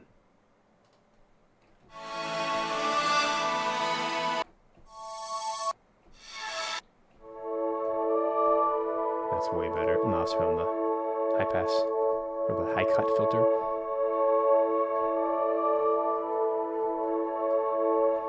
Yeah, so this is a Intel i9 using a dark Hero, which is the Asus, one of the Z series motherboards. So it has Thunderbolt on it, as well as USB 3, USB-C, has all those things on it. I have a USB dock, a 3.0 dock as well for like 10 peripherals that I have. For like MIDI keyboard, mouse, Stream Deck, the RME Fireface UFX3 that I'm using, which is my really high-end audio interface, works so flawlessly on Windows. It's amazing. It's a Thunderbolt, so that sucker is instant in its speeds. I also have 5 M.2 SSDs internally, which are like the little, bubblegum sticks. And each one is 2 terabytes or whatever. And I've rated 2 of them together so that my samples drive, I think, is actually like 5 or 6 terabytes. Just that samples, and I have everything separated. So that way all of my Windows apps are on, and actually Windows itself is installed on an M.2 SSD. So therefore everything's instant. And everything's pulling from different resources. So I have all my samples on one drive. I have my Windows apps on another drive. I have my project files on another one. I have all my media files, like YouTube videos and music and whatever, on another one. That way, nothing ever touches, and I never spike, ever. And then 128 gigs of just kind of traditional crucial RAM, which is like 4 32s, I guess is what it is. But yeah, it's a very good machine. It was very expensive, about $5,000 to build it. Which is obviously you could get something probably better now for the same price, or half that, honestly, like a Mac Studio. But anyway, you pick your poison. I love it, and it's been a workhorse. It's a pain in the butt to set up, though. That's the problem. It's like you gotta like troubleshoot like mad to make sure everything works. But once it works, it works. So.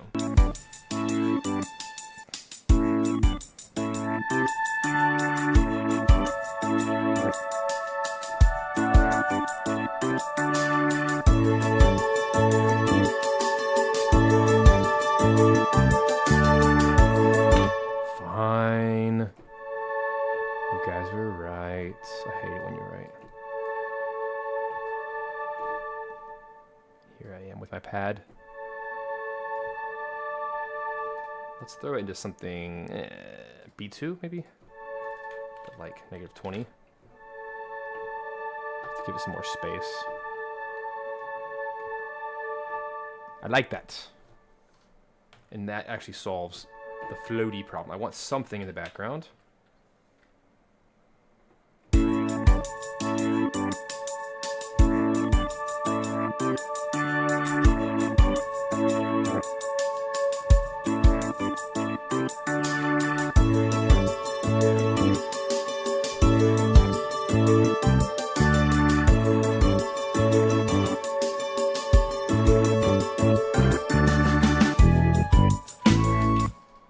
That's it.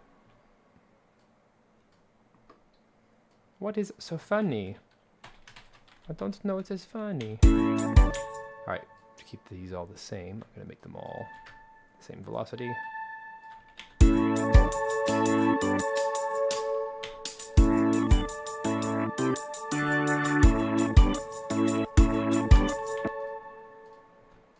Let's, oops. Let's bounce. What the heck? There. Let's bounce that.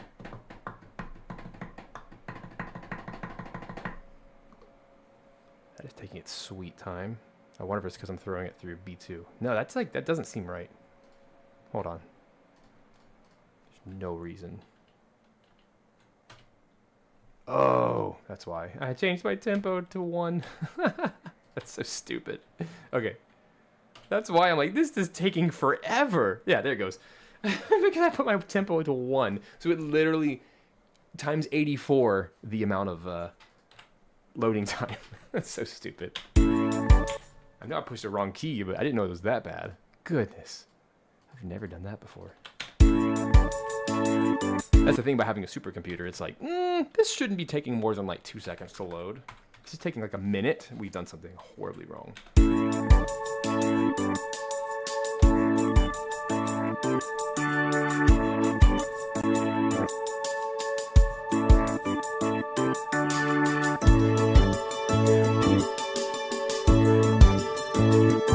All right, this pad, it's fine, but what it needs is a dip right there, so that it kind of gets out of the way of all the instruments.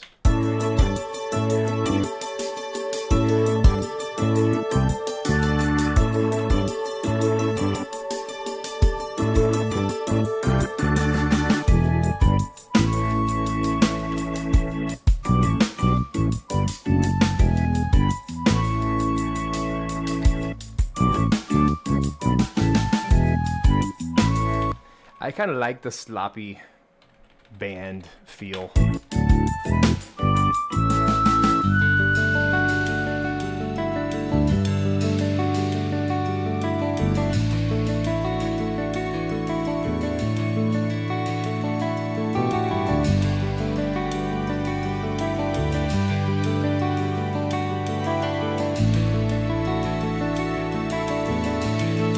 Okay, I'm going to change my plugin. You guys convinced me, without convincing me, that instead I want Adagietto. I'm telling you, I've used this thing on almost every production in like the last 10 years in some capacity. I really like the dynamic bowing with a sordino, which is the mute. This is like, dude, if you want to get placements in The Bachelor, which is like, I have a lot of TV music that's been aired over the years. All of them have the same thing in common. They all use this patch.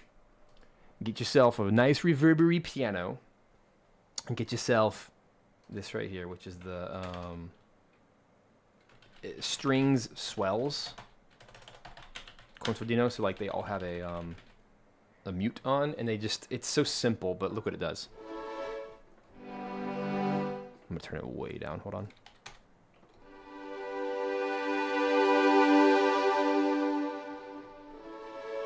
It already does the crescendo and decrescendo in the tempo. It's like instant rom-com. Instant reality TV.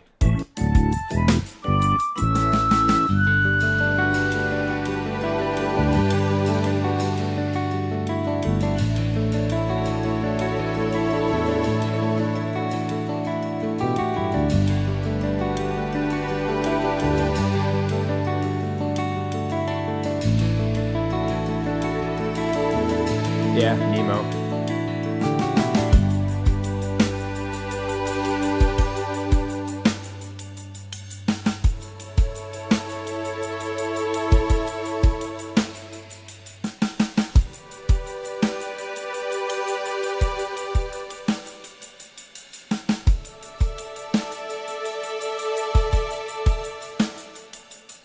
But it works.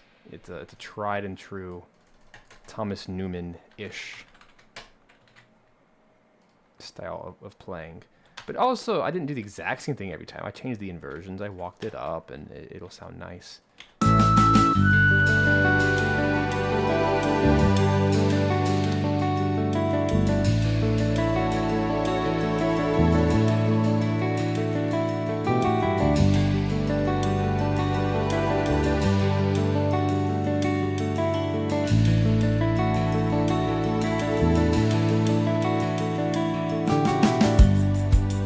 So this also just needs the same.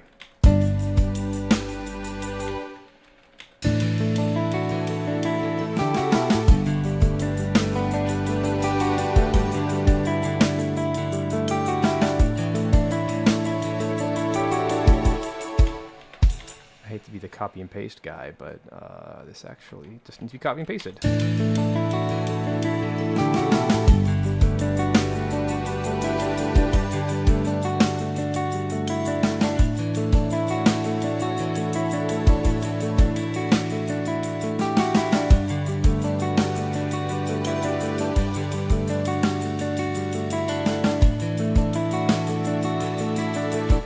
Here's where we gotta change it.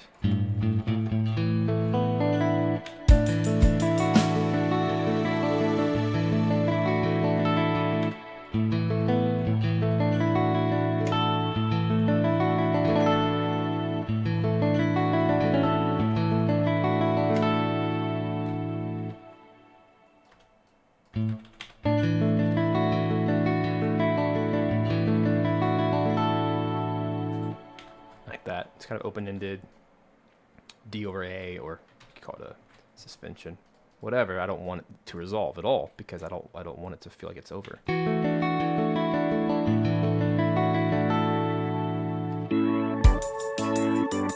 It should go back quite well.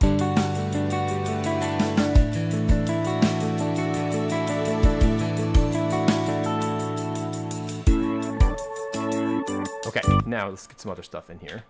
So also the bass was missing and all of that. So let's plug that in.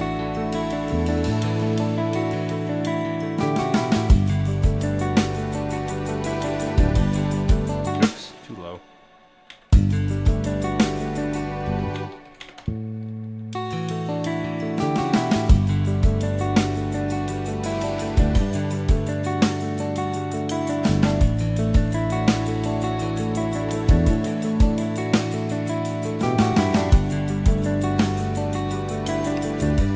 What's up, Daniel?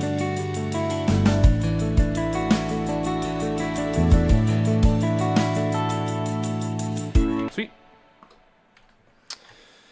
Alrighty. Let's get that in here at the end.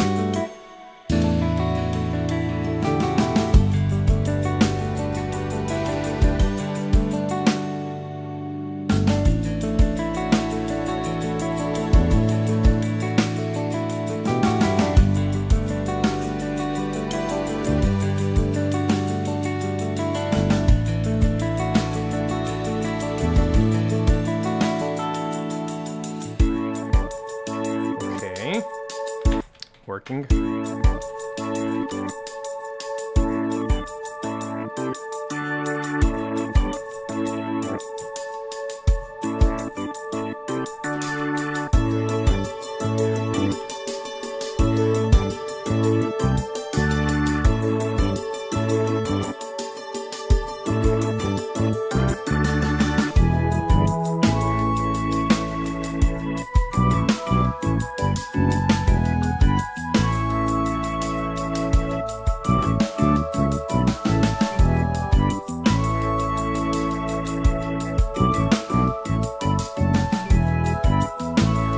That's also nice to have that.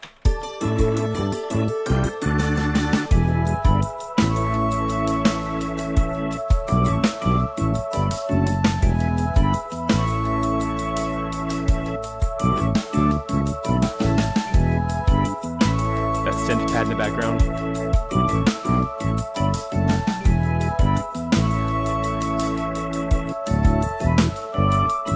Maybe there at the end we can change it.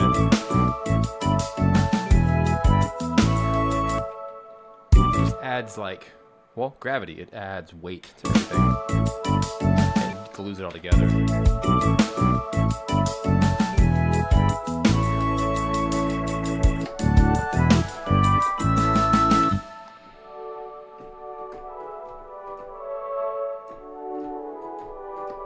Yeah, I'll just do that inversion.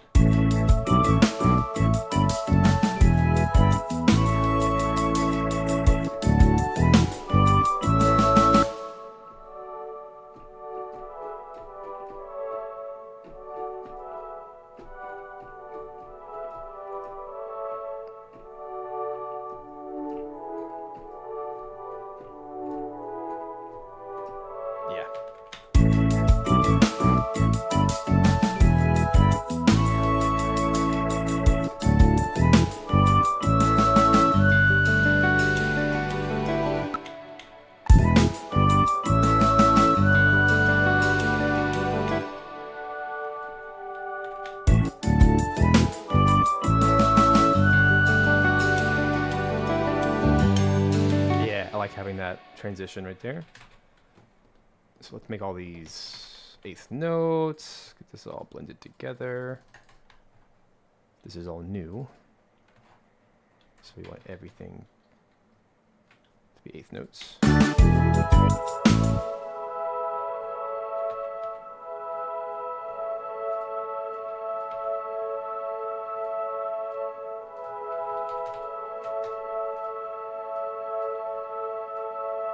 I'm going to make this super clean as far as quantizing goes, so that's consistent. Have a little break between each of them, like this.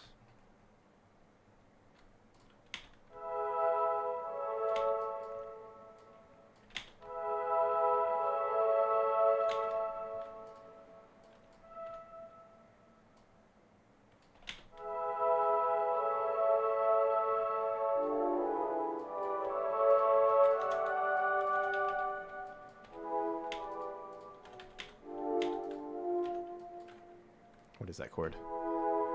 Should be just an E.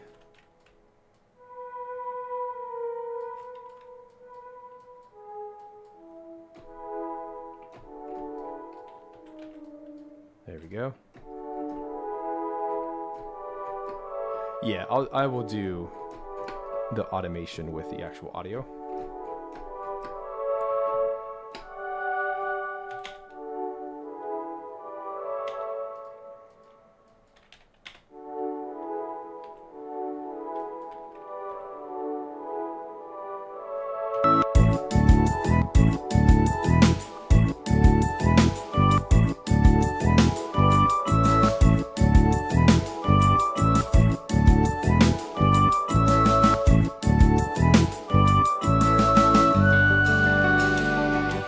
Yeah, that patch right there, Eric. This is Gravity. It's the default patch called Inside Heaven. Gravity is a series of synths and pads by Heavyosity. It's a really old library, so you can probably get it dirt cheap right now. I love it.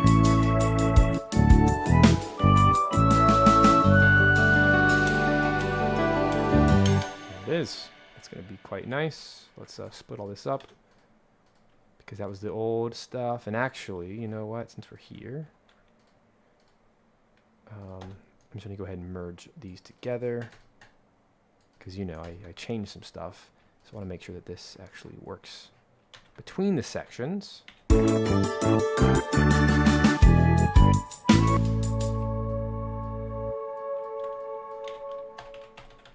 And I should probably follow my same advice from earlier. These are all 76 velocities. I'm going to do the same thing, make them all the same throughout the track, so there's nothing weird about the mix that just all of a sudden changes, right? Oh no, is it still expensive? $449? You joking? It's like 10 years old, man. Dang, that's like Nintendo games. Breath of the Wild, this brand new game, $70. Dude, they came out on the Wii U. What are you doing? What are you doing, people? Alright, okay, so now let me bounce. I think that'll be good, just like that. See, that's how long it's supposed to take to bounce. It's not supposed to be this, like, insanely long process. There we are. Make it blue. Actually, there we go. There. I like to make them blue when they're bounced. Let's change my grid. You can see. Now we can do a little bit of automation, like right there at the beginning. Turn it down.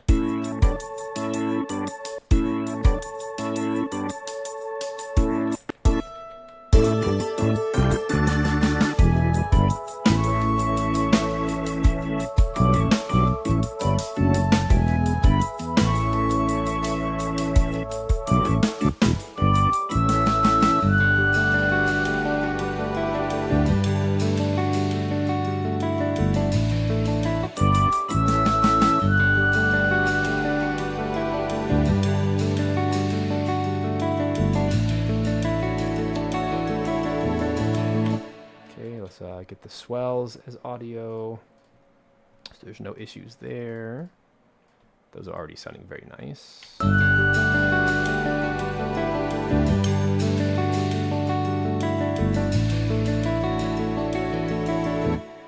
Guitar, it's a little wonky. Let me bounce that guy. Anytime you can work with audio, do it. Get better results. All right, so there's guitar. Then I can really isolate what's going on. That was dumb. I think I killed my pedal or whatever that was. Yeah, I killed my mod wheel. Try again. There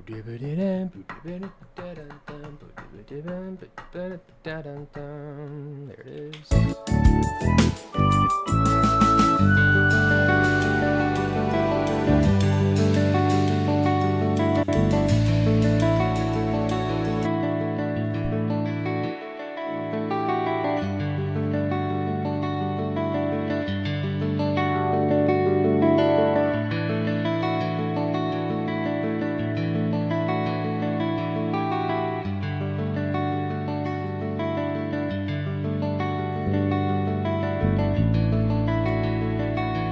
Bass. Bounced. Okay, there's bass. Let's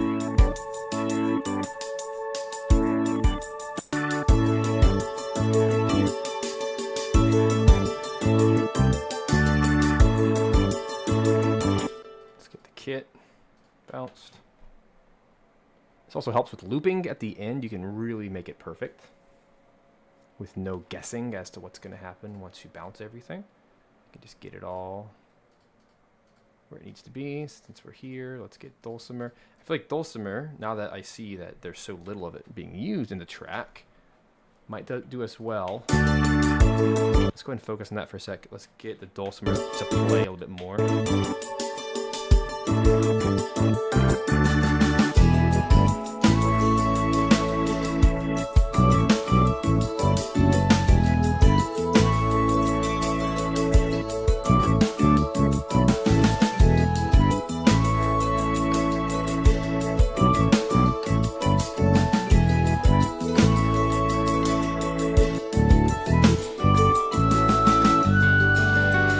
specifically want it there to be a little bit more active.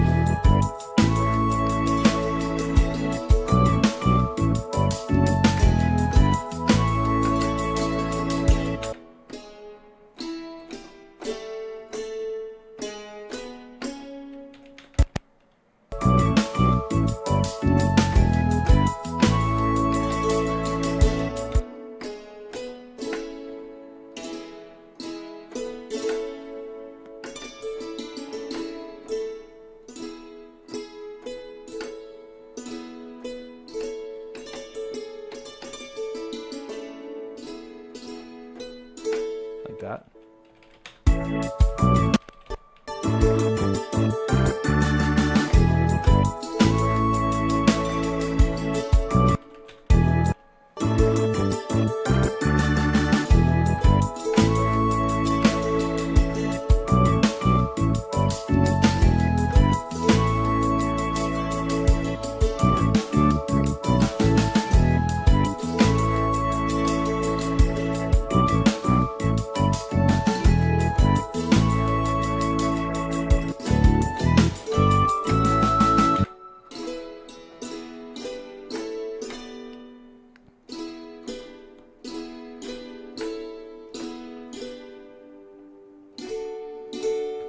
Let me get this in before I answer questions.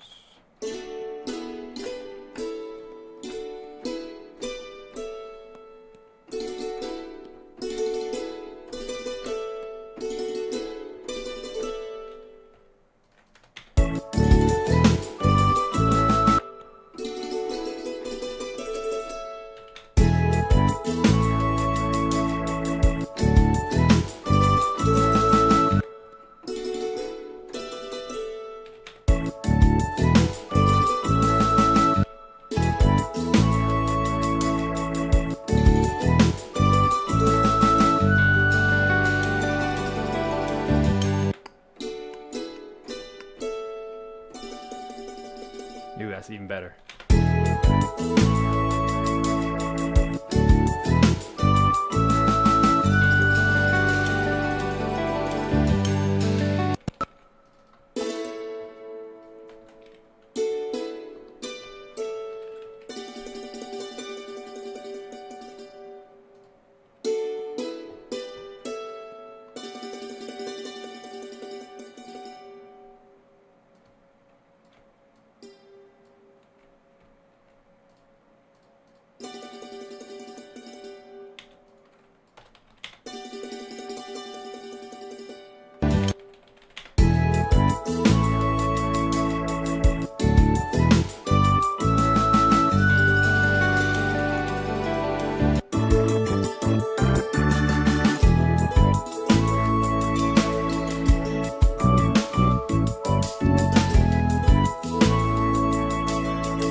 Close, I'm close.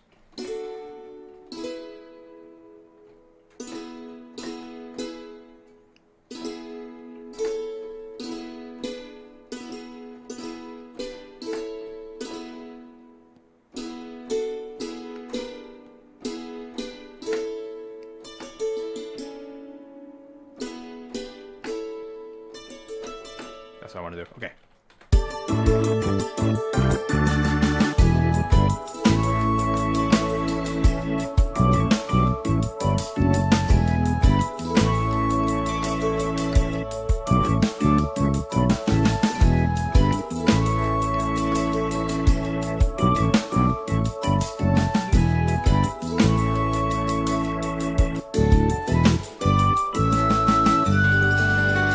An interesting, way more interesting line.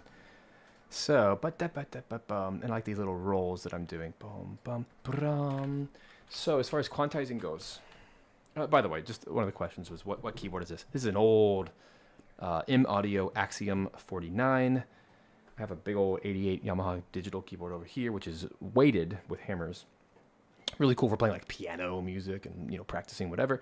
But here, when I'm writing, 49 is the perfect size because it's the size of more or less my computer keyboard. It perfectly stays in camera, as you can see.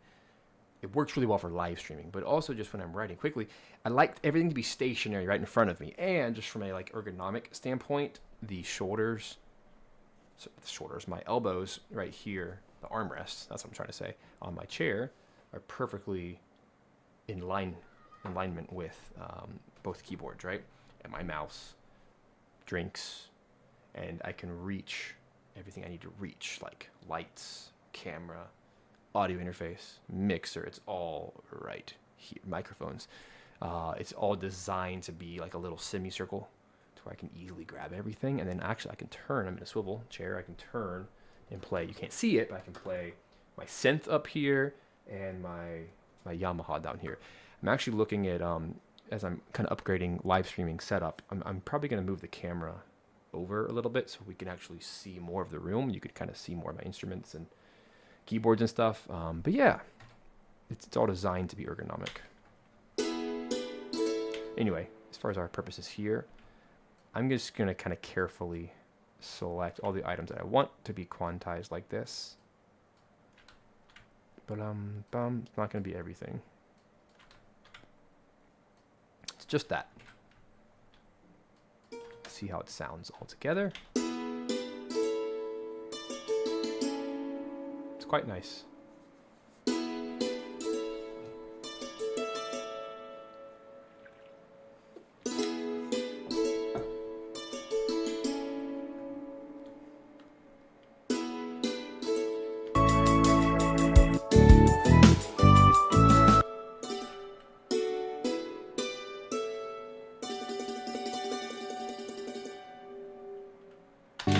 And that's fine, Mookie.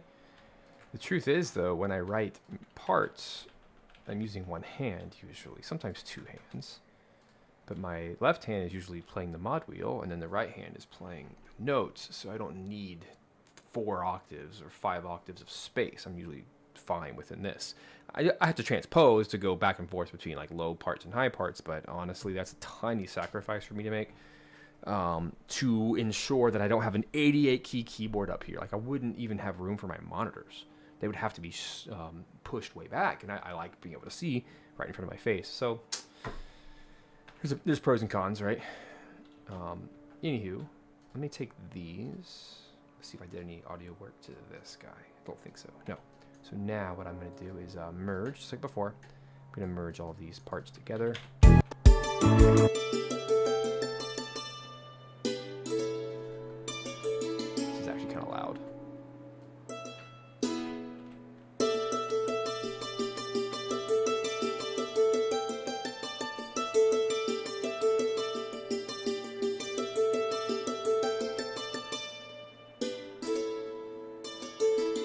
Sounds really good.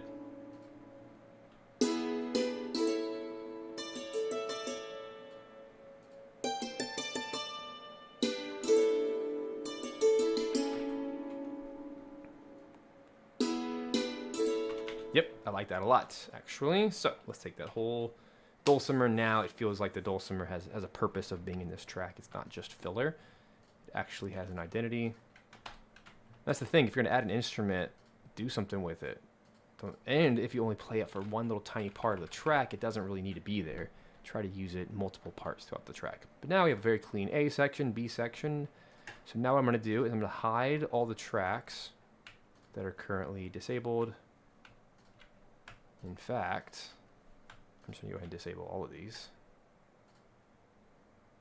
And then hide them. So they're still there if I need them. But there you go. That's my whole session. And it's clean. It's easy to see. I'm not going to use the tremolo after all. And that's it. That's how simple this is. And now I could mix really easily. It's only... Oops, I forgot to do that track. Blue. It's just 1, 2, 3, 4, 5, 6, 7, 8. 8 tracks. That's a good, simple track that is easy to mix because everything has a very clear identity. Now let's talk about looping for a second. We'll actually wrap up the party. To make this loop perfectly, I'm going to go to the very beginning and actually chop off everything that's before bar 1. And let's just make sure that nothing important got chopped off. It didn't, but just for safety, I'm going to do the world's tiniest fade in. That is kind of inaudible. There it is. Now let's jump to the end of the track, do the exact same thing. Do the world's tiniest fade out. on the parts that I don't really want to hear that there's a fade out. And then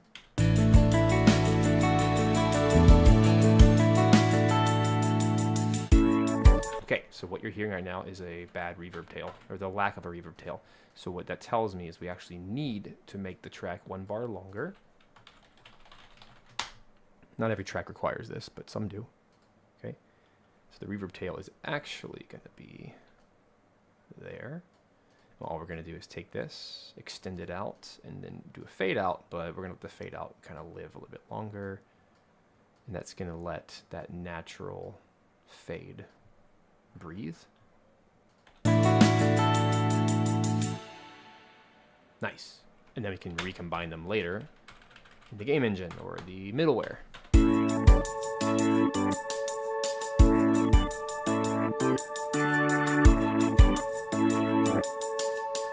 Let's do a mixing pass.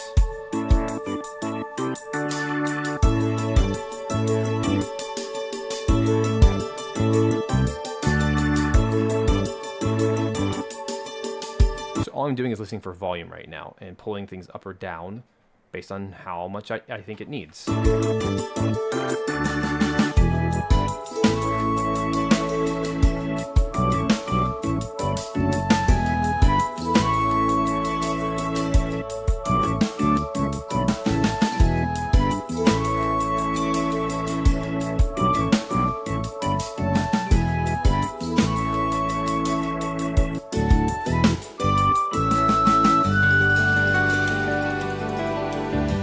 So here's a moment right here. The dulcimer is cool, but very loud on the little tremolo bit. So I'm actually going to go up here to the volume, turn it down by 5, then do a small crossfade.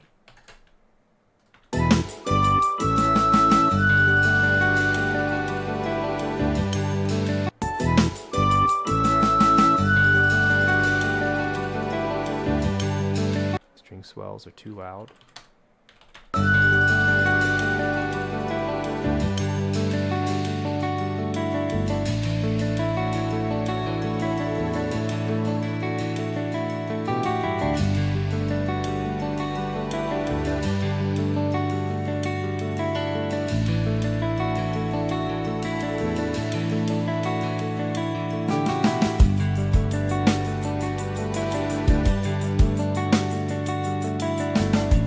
I just realized I never wrote a melody for this second half. So we do need something here.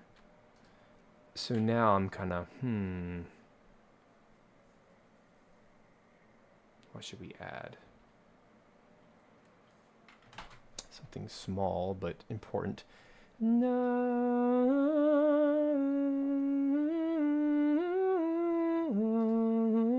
I don't know yet. Let's experiment. Here I was, thinking we were done. My gut says violin, but that's kind of my default all the time. No.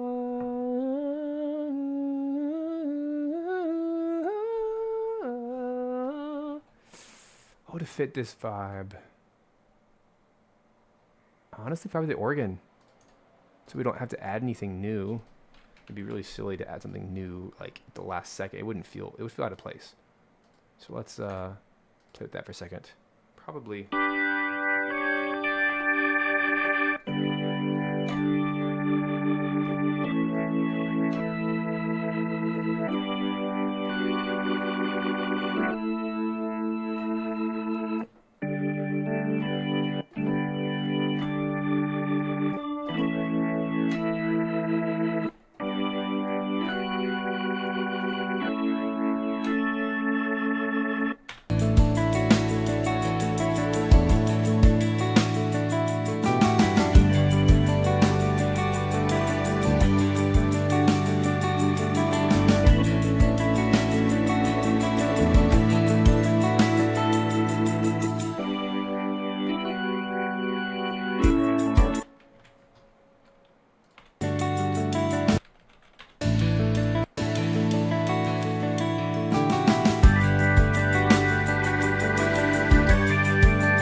the right idea. Wondering.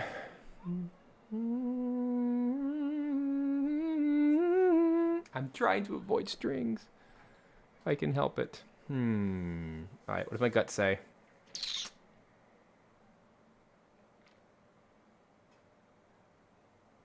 It's so busy already. My gut says pick another woodwind, actually. So let's actually go back to the flute. Maybe we can do oboe or clarinet this time. Honestly, I think that's all we need. So we're going to enable the new one. I think clarinet's going to be the right answer. I think it's going to have the right tone. So we'll just go next door. I think I have clear. No, I don't.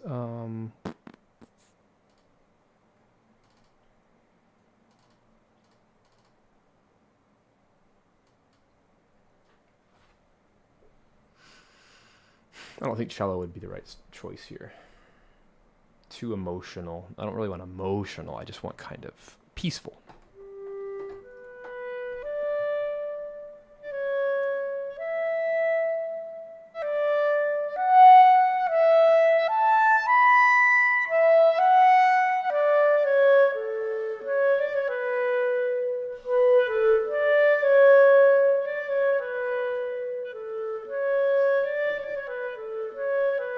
That's the sound I wanted.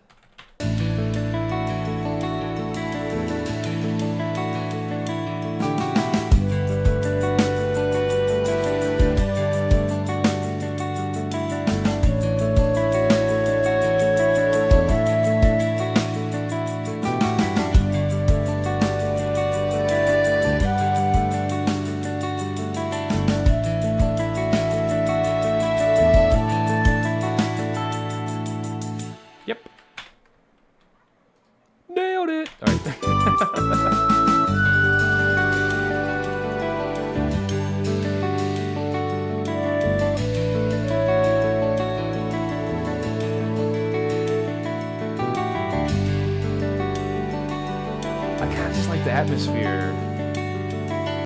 So as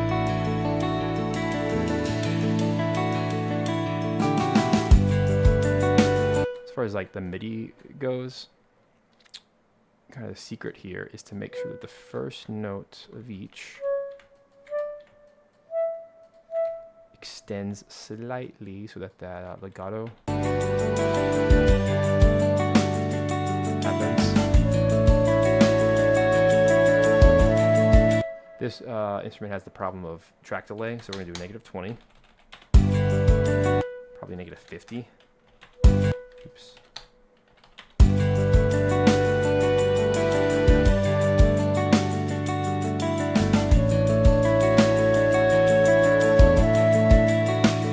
Yep, there it is. Problem solved. Quite lovely, I must say.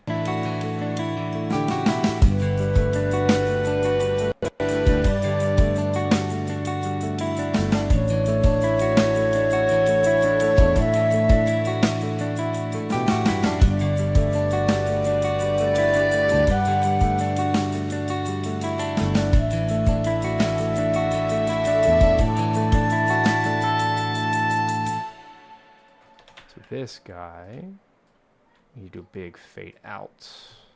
Kind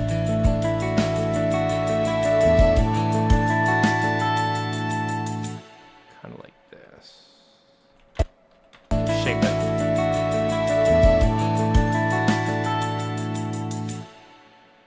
There it is. Okay, time for the test. The test. So all I do to test the sound effects, obviously turn the sound effects on. I'm going to go over here to my gain. I'm going to bump it up by 6. And then I'm going to go over to my stereo out and go down by 3. I've learned that that's kind of a good ratio. I'm making everything quieter by 3, but then bumping effectively the sound effects up by 3 so that everything should mix quite naturally. And I'm running everything through I should be running through this console. There we go. Which effectively acts as a compressor anyway. So what that's doing is it just kind of makes the sound effects even more pronounced. So here, now we can actually test to make sure everything's working. Let me know.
Nice. So, quick and easy way to test this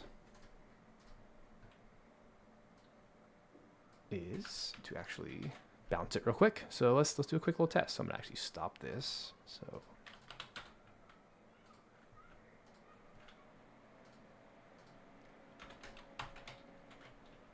what I'm doing is I'm gonna bounce it.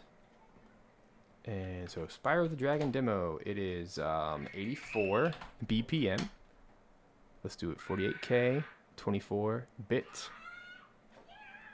And let's do, yes, you hear my kids screaming in the background because there's a lot of us. Let's do that.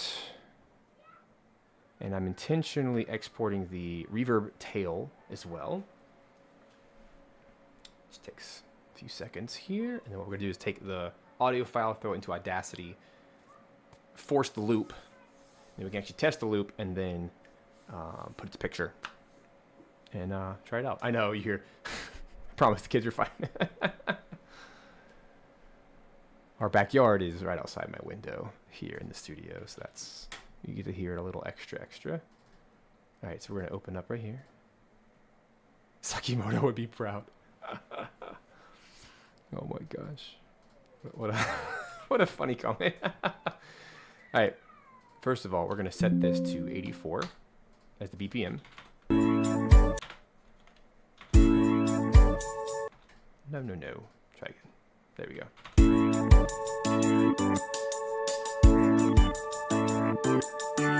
Okay, and then we're gonna snap it so that there's a little checkbox down here for snap. I can literally just drag the repetition right there. And let's do bars and beats so we can actually see it. So there's bars and beats, so it should come in on bar 33 and it should loop perfectly.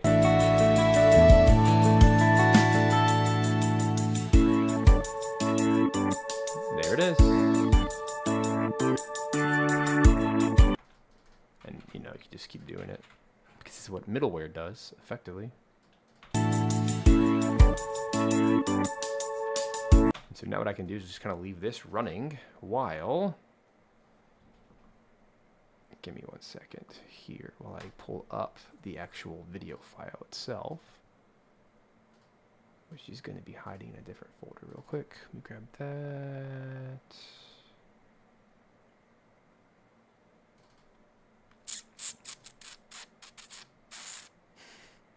There it is. All right, so here it is. Make sure you can all see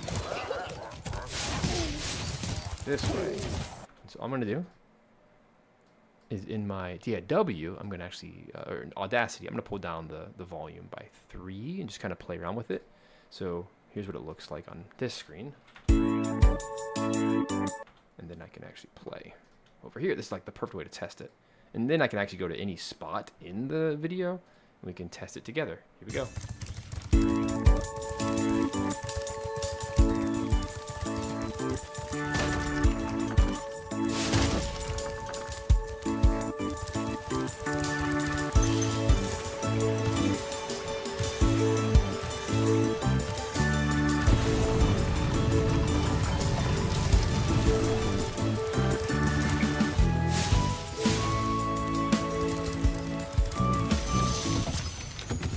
So I had to currently pull it down to -8 dB to make it really feel gelled, and every game's different, so that's what it's at right now.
All right, friends, that is it for today. Thank you so much for being a part of this stream. Hopefully, that was fun for you, and you got to learn a thing or two, or maybe just be inspired. Inspiroed. There you go. Yeah, it's a lot of fun getting to do this all in one sitting. Super fun. Those kids screaming really got me. Good. That's really fun. Anyway, I can't even move on. Oh man, this is what it's like to work from home for those of you who do that. Anyway, hey, you gotta be a family first person, right? Family first composer.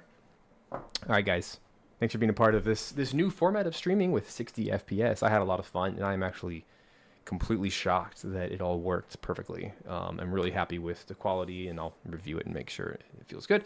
But yeah, hope you guys have a great rest of your day. For those of you a part of VGMA, I look forward to hearing your rescores. They're due tonight, by the way, so that we can have our listening party on Friday, part of Brandon Boone's masterclass, and then later in the day, the Q&A. But yeah, it's going to be a lot of fun to hear what everyone else does and all the other different right answers. For those of you who are not inside VGMA, there is a link in the description below for 20% off.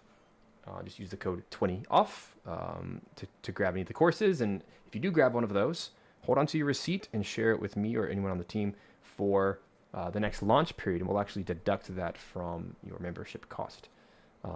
Just as another way to say thank you. And I don't want you to have to buy anything twice. That's silly. Since we have all the courses inside VGMA Pro as well. Anyway, hope you guys have a great rest